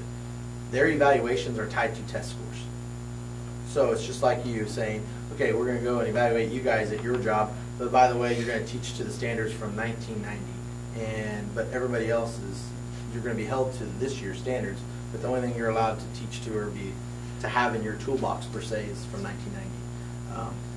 Boy, I would be scared to be a teacher to try to say, hey, I'm ready to go for science, okay, and tie that to my evaluation, would you?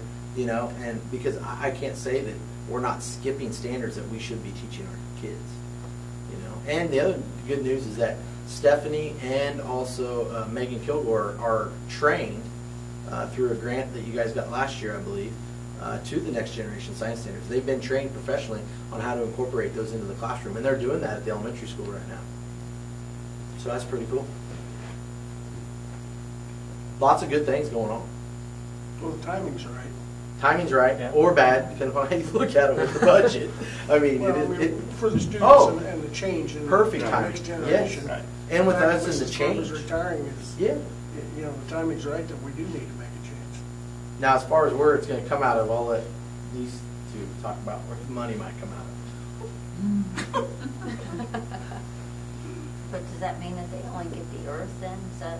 Next year she'll teach Earth because it's the only thing that's aligned to next generation, except for the 5th and 6th grade. Basically what they did is they took their 5th, 6th grade, if you think about it, and they put all their brain trusts together and said, let's focus on these two, and let's see what it looks like for the whole curriculum.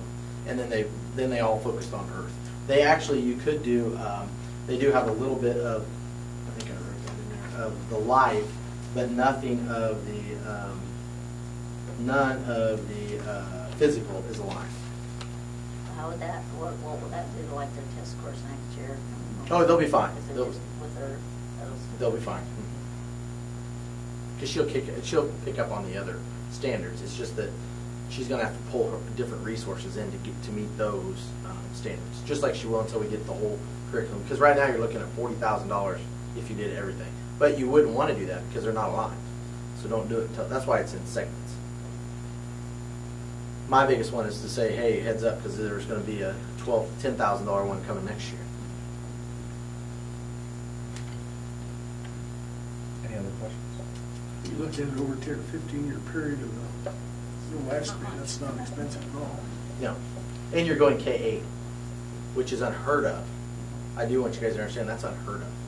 It just seems That is awesome. because it's all in front. Yeah, it is awesome. I bet if you went around 2A districts around the state, that's something you need to hang your hat on, where you're delivering K-8 science. You're not going to find that at 6A. There's a lot of places you won't. Okay, so you need a motion? Make a motion to, right? Well, apparently no. Well, I don't think we have a choice, we have to find the money for it. Right, are Is you it- good? I mean, We talked about rural grant money that we can use, some textbook money, and then what was the other fund? 2A. will it cover it? Any one of those, we will cover it, yeah. But it just diverts money that we would use for something else. We just have to commit to it. Either we do or we teach without a curriculum. Exactly. Yeah. Exactly. See what kind of- Do we approve the quote not to exceed the Right. $17,183? And it was 19 until I called them today. And then she said, I can't do it anymore. Of course, she said that, and I'll try tomorrow. If you guys are Just I'll say see if I can- 15,000. I was like, hey, they only said if you get this much. I'll see if I can nickel and dime a little bit. All right, I'll make the motion to approve the science curriculum as quoted, $17,183.60. Okay, motion's been made by Jessica. Do I have a second? Second by Carrie. I got it right this time. All in favor, raise your right hand. All opposed, same sign. Motion carries. And how scribbling so much. About D now. What's that? Oh, you need to go back No, to it's in the, summertime. In the. we need to somewhere go back to our in the- policies. I don't know where it's at.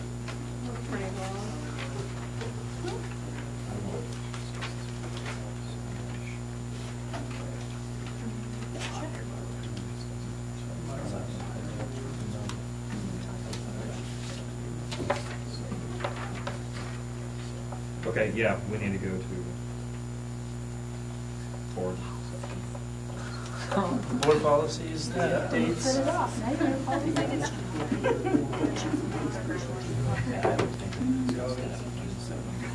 Board policies in our basement. You want to stay? Thanks for attending. Thanks, guys. Thanks. Okay. Let's try to power through this and then we'll take a break right after that, if that's okay. Okay. Give us the highlights and lowlights and all that fun stuff. Well, again, the student section is, you see a lot of similarities between it and the personnel section. I mean, you have sexual harassment policies, racial harassment policies, and how you deal with students and what those are. So that's about the first several pages.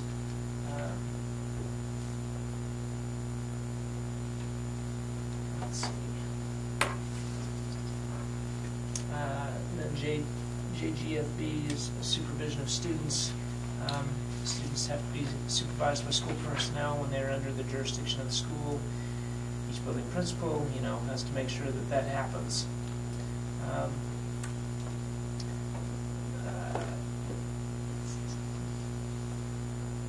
Student transportation regulations, use of vehicles and bicycles. That we have to come up with.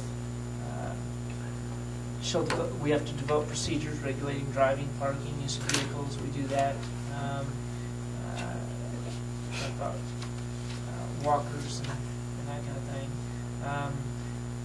Student accidents, that's discussed.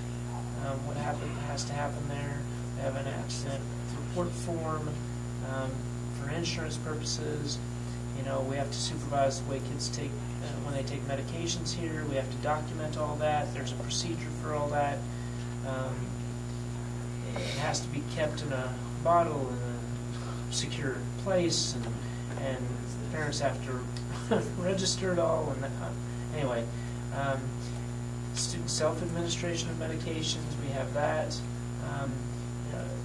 Sometimes things like asthma, where you got an inhaler. That's more of a self-administer. Let's see.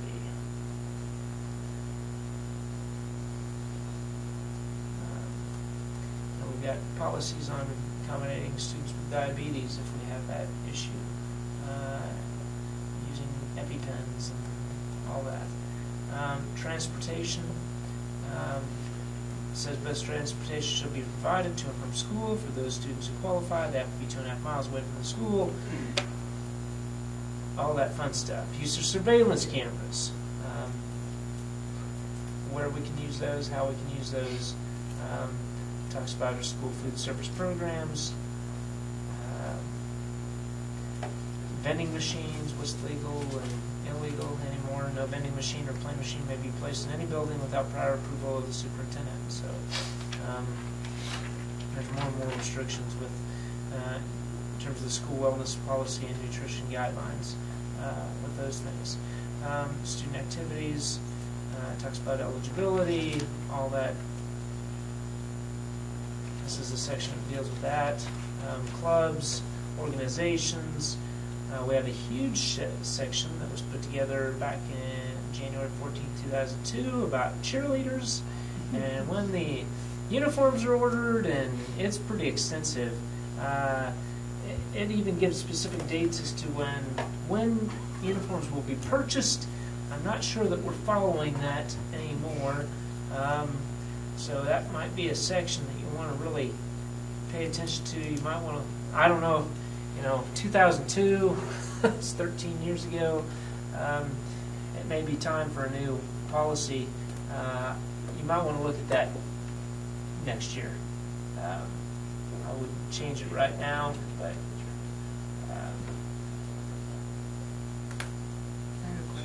yes.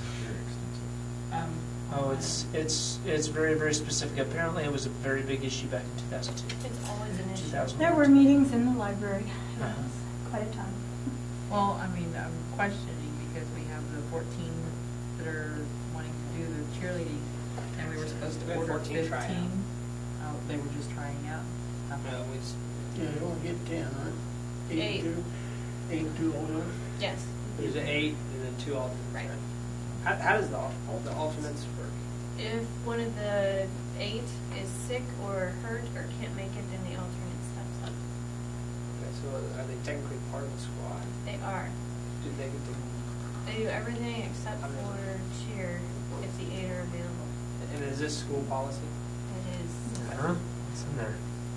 I'm just, we're good. Might want to get familiar with your cheerleading policy because, and your dance policy.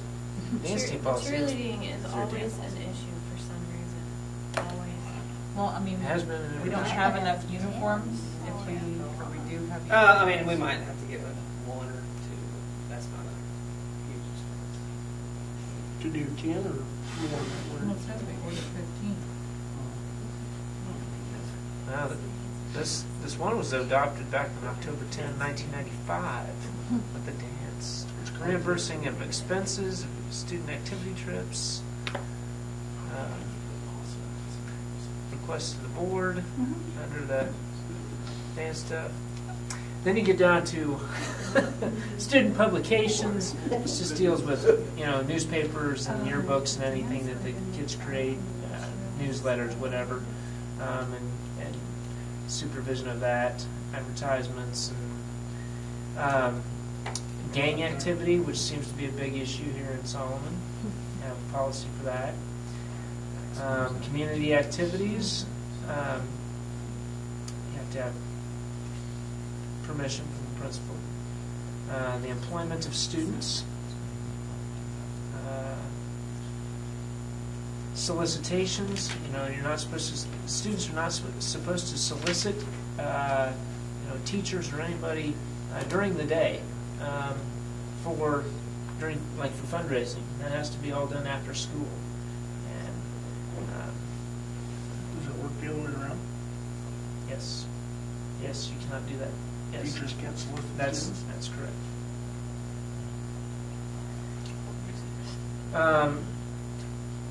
Talks about fundraising solicitations. Let's see. Gifts, as addressed in there, the giving of gifts between students and staff members is discouraged. I'm not sure that, traditions, we have some traditions that it's very hard for parents of elementary school children to not send Christmas gifts and things like that to their teacher, and it's hard to deny those, but really you should be discouraged from accepting those things. Contests for students, and students shall enter any contest as school representative unless the contest is approved. Talks about awards, and that's according to CASHA policy. Exceptional students, as JQ, that just deals with special ed, IEP, gifted ed as well. Physically disabled students, they have policies for those. Alternative arrangements. Married students, pregnant students, and students who are parents shall have access to the same educational opportunities. As long as they can, can come to school and participate, then they have to be allowed to. Adult students are encouraged to attend high school classes. I think there are certain limitations with JQI, JQKA, foreign exchange students, goes with that.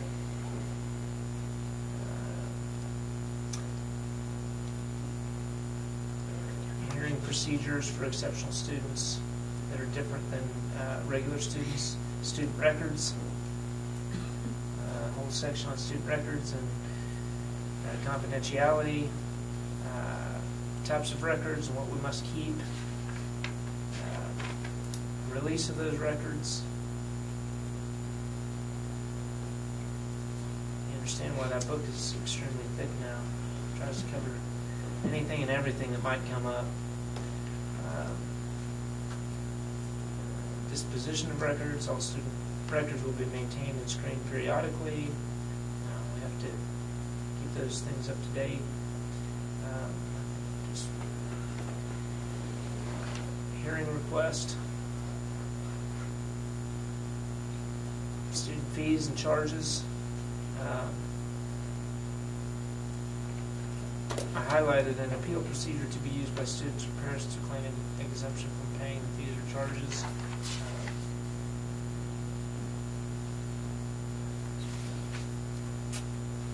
Okay, that's the second half of students. Awesome. Just fire you up. Oh, yeah. Any other questions or comments on that? If not, future agenda topics? Revamping the policies. They're terrible. Student handbooks. I mean, we keep kicking that can down the road. Well, we've done a ton of updating, but cheerleading probably needs to be updated, and dance. What was the other one I just mentioned there at the end? Yeah. Well, the travel, we're not abiding by the travel. Right. I mean, everything we look at needs to be updated. Like I said, we updated a lot this year, but yes, there's still more to go.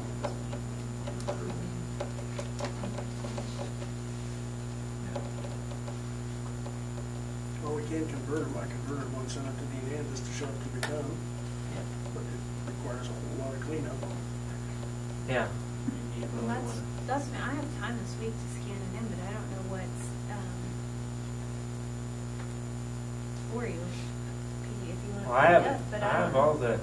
I mean, I've scanned it all, Oh, yeah. with the exception of section K. I haven't, but Well, I can go what over we that. found is that the quality of the scan affects the conversion. Okay. And so, isn't that kind of what we determined a lot of it was? The one from last month, I converted it, Word, and emailed it. Converted it to Word And it didn't look good. I don't know, I mean, because of the font it change. takes a lot of cleanup, and it tries to guess what a lot of the words are. Tries to guess what a lot of the words are because of it. I mean, it would be much easier than typing it from scratch, by all means, but it's going to require a lot of handwork.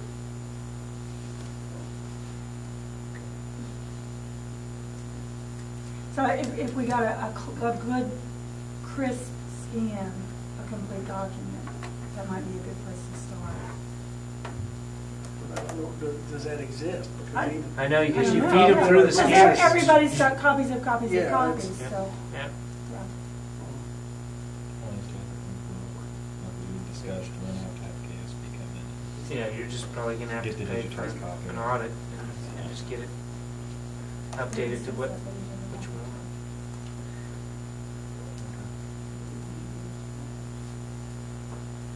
So any other things, if you think of them, please email us. And then that brings us to executive session. I'm assuming we're probably going to take about a 5-minute break. Okay. So we'll take a 5-minute break, resuming at, we'll round up. We'll resume at 25. 9:25.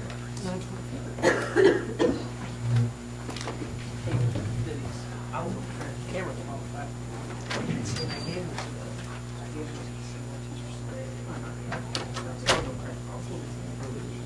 Did he get? It's not available to the public, it's going to be discussed in executive session. May or may not. It's not available to the public because it's still discussing. There's still some openings because of staff changes. There's still vacancies.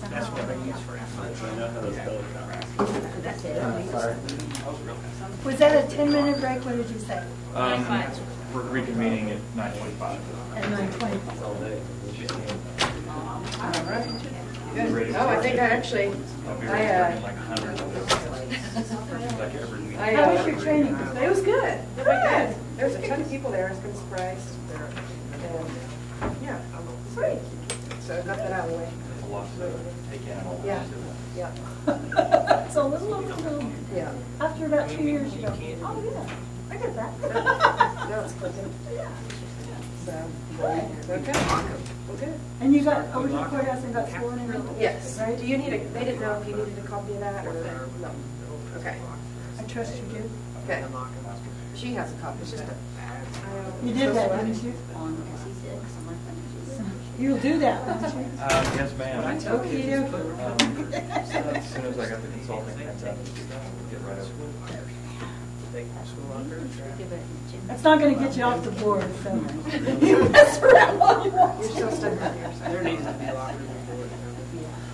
I'll go turn off that invitation. Either I missed his name, Fox. which is possible. I went through. Yeah, I think you can find them online, Bob. What I look at think that. probably. Okay, I remember she was talking about. I think it's a company out in Nebraska. That Mark? Yeah. Stephanie, huh? Okay. Yep. Yeah. Yeah, I think they said there's quite a bit available online. She had Right, kids that, right, you know, uh-huh. she was talking about that. Right. Or sometime. Oh, last month, wasn't it? Yeah. That's what I Yeah, thought it last was. month. Yeah. Where's Mr. Brengard tonight? Is he ill or indisposed or? Yeah, ill. All of the above? Yeah. Graduation.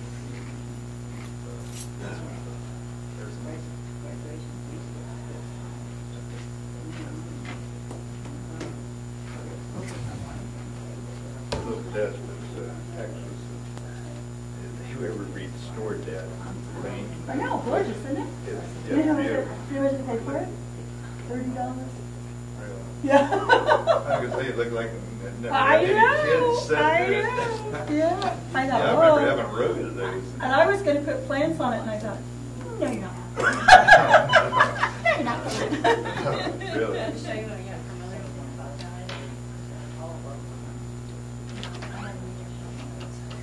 Like, Well, that's all up on the stage. Like you want to play through kids. oh, God. Oh, my God, how cool is that? Oh, you better keep this one, kid. It took a long time. Oh, my God. So what's his plan? He doesn't have one really. Oh, okay. Not So- one that is So that's why he's got to mom-approved. butter up, so he's. Yeah. Not one that's mom approved. We had a come to Jesus meeting on Saturday, so, Oh, which we do. 'tis the season for those, you know? Yeah.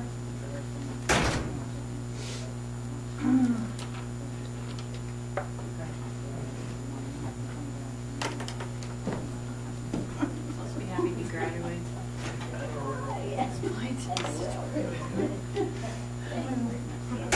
He's going to, isn't I don't know. Yeah, he? Yeah, he will. math. It'll depend on math. He told me today. His math final.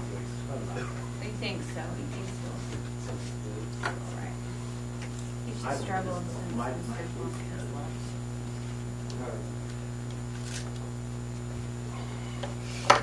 These are great things. Well, he struggled since seventh grade, but. Lay it out. Really struggled. Like if it's just in there, like the blueberries and strawberries, it's just.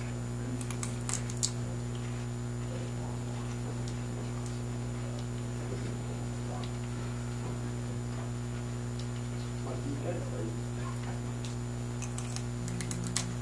you put it in a bowl or something.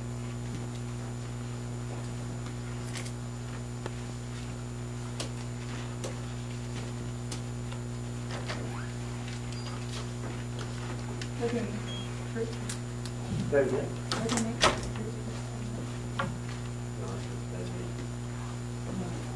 Charged up enough? You're able to plug this in? I was at 8, now I'm at 81, or 61.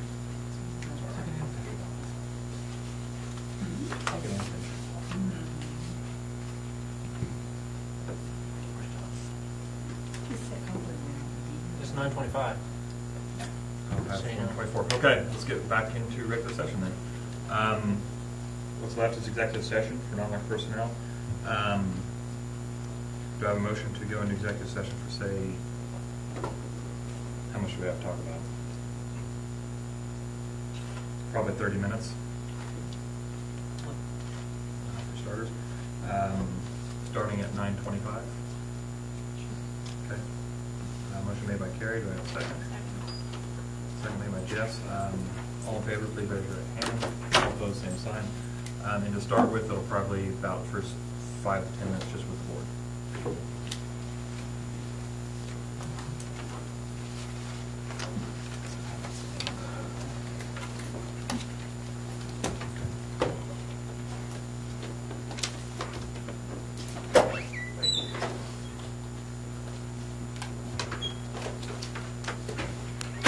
And I didn't mean anything negative about the 3 women driving.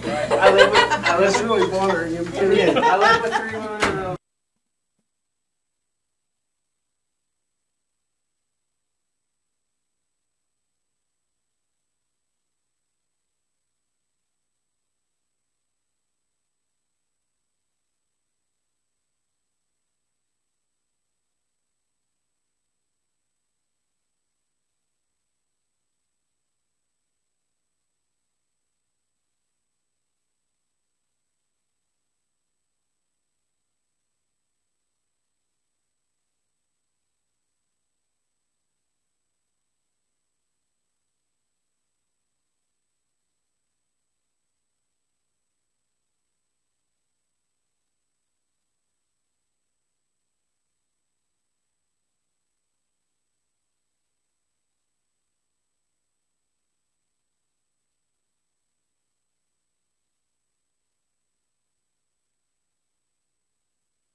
sending out stuff.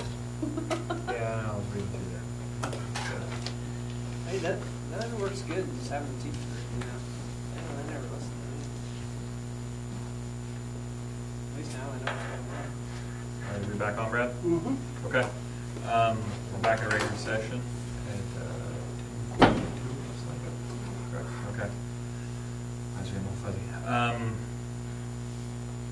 Supplemental contract, do I have a motion to approve them as presented? I'll make the motion. Okay, motion is made by Jessica, wait a second. I'll second. Second by Denise. All- As presented. Yeah, as presented, yes. All in favor, please raise your right hand. All opposed, same sign, motion carries. Okay, and then we'll need to set a special meeting date. You have a look, did I forget something? Okay. Just leftover problem. It's all good.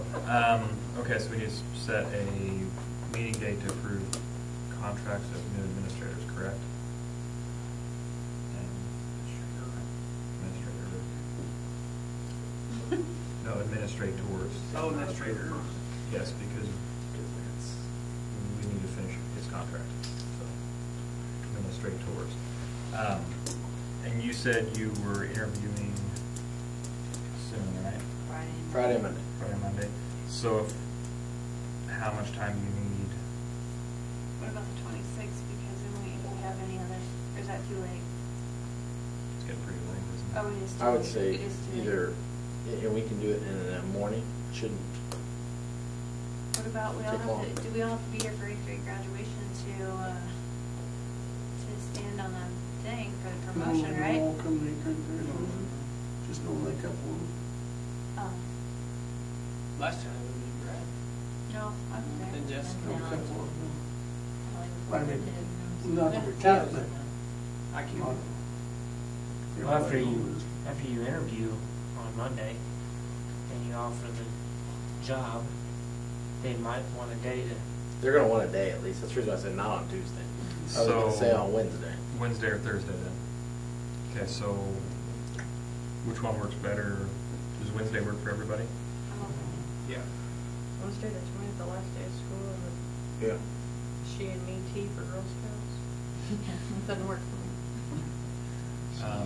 It doesn't work better in the morning. I mean, I'm good. either way. I'm good with any time. I can be here whenever. So It shouldn't be that long of, I wouldn't think. you wouldn't think so? It should be a minute or two and in and out. Take longer to approve the agenda. Okay, so I don't know what your guys' schedule is. You can go ahead and do Wednesday without me. if you need to. Well, is early morning work for you? okay, so do we want to do it early morning, either Wednesday or Thursday? If Wednesday works, just Thursday work any better?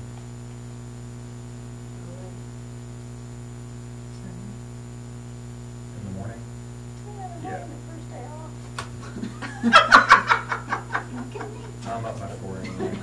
Are we talking on Thursday or Wednesday?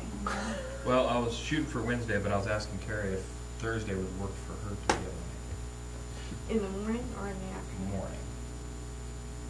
Well, I just have to bring my kids along and we can sit in the car, but. Okay. They can come in my office. Can they? No, seriously, I think. Is Thursday, would that be acceptable as far as time frame goes? Hmm? Okay. So would Thursday morning, 7 o'clock on the 21st work? I'll be out by 4. Whatever for Carrie. Still be out of school, so I don't have to worry about them. All right. Okay, so we will set a special board meeting for Thursday, the 21st, at 7 a.m. Okay? I'm putting it right now. Thursday, the 21st.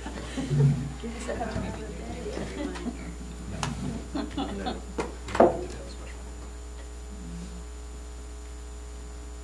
Where Okay. at, in here or where? Probably just right in here, yeah. Okay, so anything else I missed? I'm good at missing things tonight. There's a graduation coming up Saturday, we need to go to Who is school. going to be, is there anyone not going to take graduation? I realize you skipped graduation the same day as the Run This Monkey. You better hope it rains all day.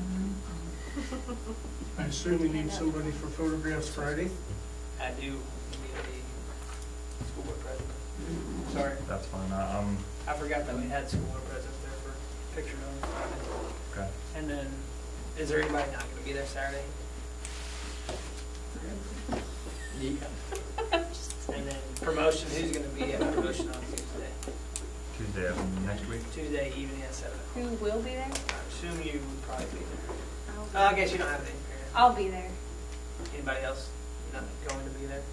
I wouldn't plan on unless you want us all there, but I don't think we everyone. normally don't have Be there, or might be everybody. in the crowd. instead of on If you stage. need anybody there, I think a couple on stage looks better. Yeah, that, I can be there. I can Tuesday be at there. 7. I can Okay, be can you do me a favor, shoot me an email, pull Yes, that in sir. there? You take a picture with each individual student. Just a group. Just the Oh, group you just photo. took a group picture. Thank God. It just has Not to be photogenic. blurred. Well, and if you don't want to do it, there's a couple parents here in the group that might be willing to do it for you.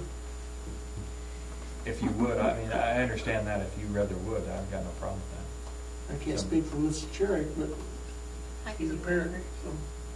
Do they, I was gonna ask you, they have to dress up for the group picture and all that stuff? Well, it is for I their mean, captain. if you'd rather join so we have multiple board members, that's perfectly fine too. It doesn't matter. I mean, I completely understand if you guys want to get a picture. That's more than understandable. So, we can hash that out later. That's where I go. I was gonna say, they're no pretty quick. Okay, well, And then my only other question, are we gonna videotape the ceremony and stream it? If we are, we have last several years, so We have the last few. Did Scott did that, or did you do that? I set it up, and Scott did I it. did it. I think he's planning on doing it. I'm not doing it otherwise. okay. I've honestly, I've had fine arts tonight on my one. At a time, yeah. Tell me about it. I forgot about that. Okay, so I guess if there's nothing else, are we good?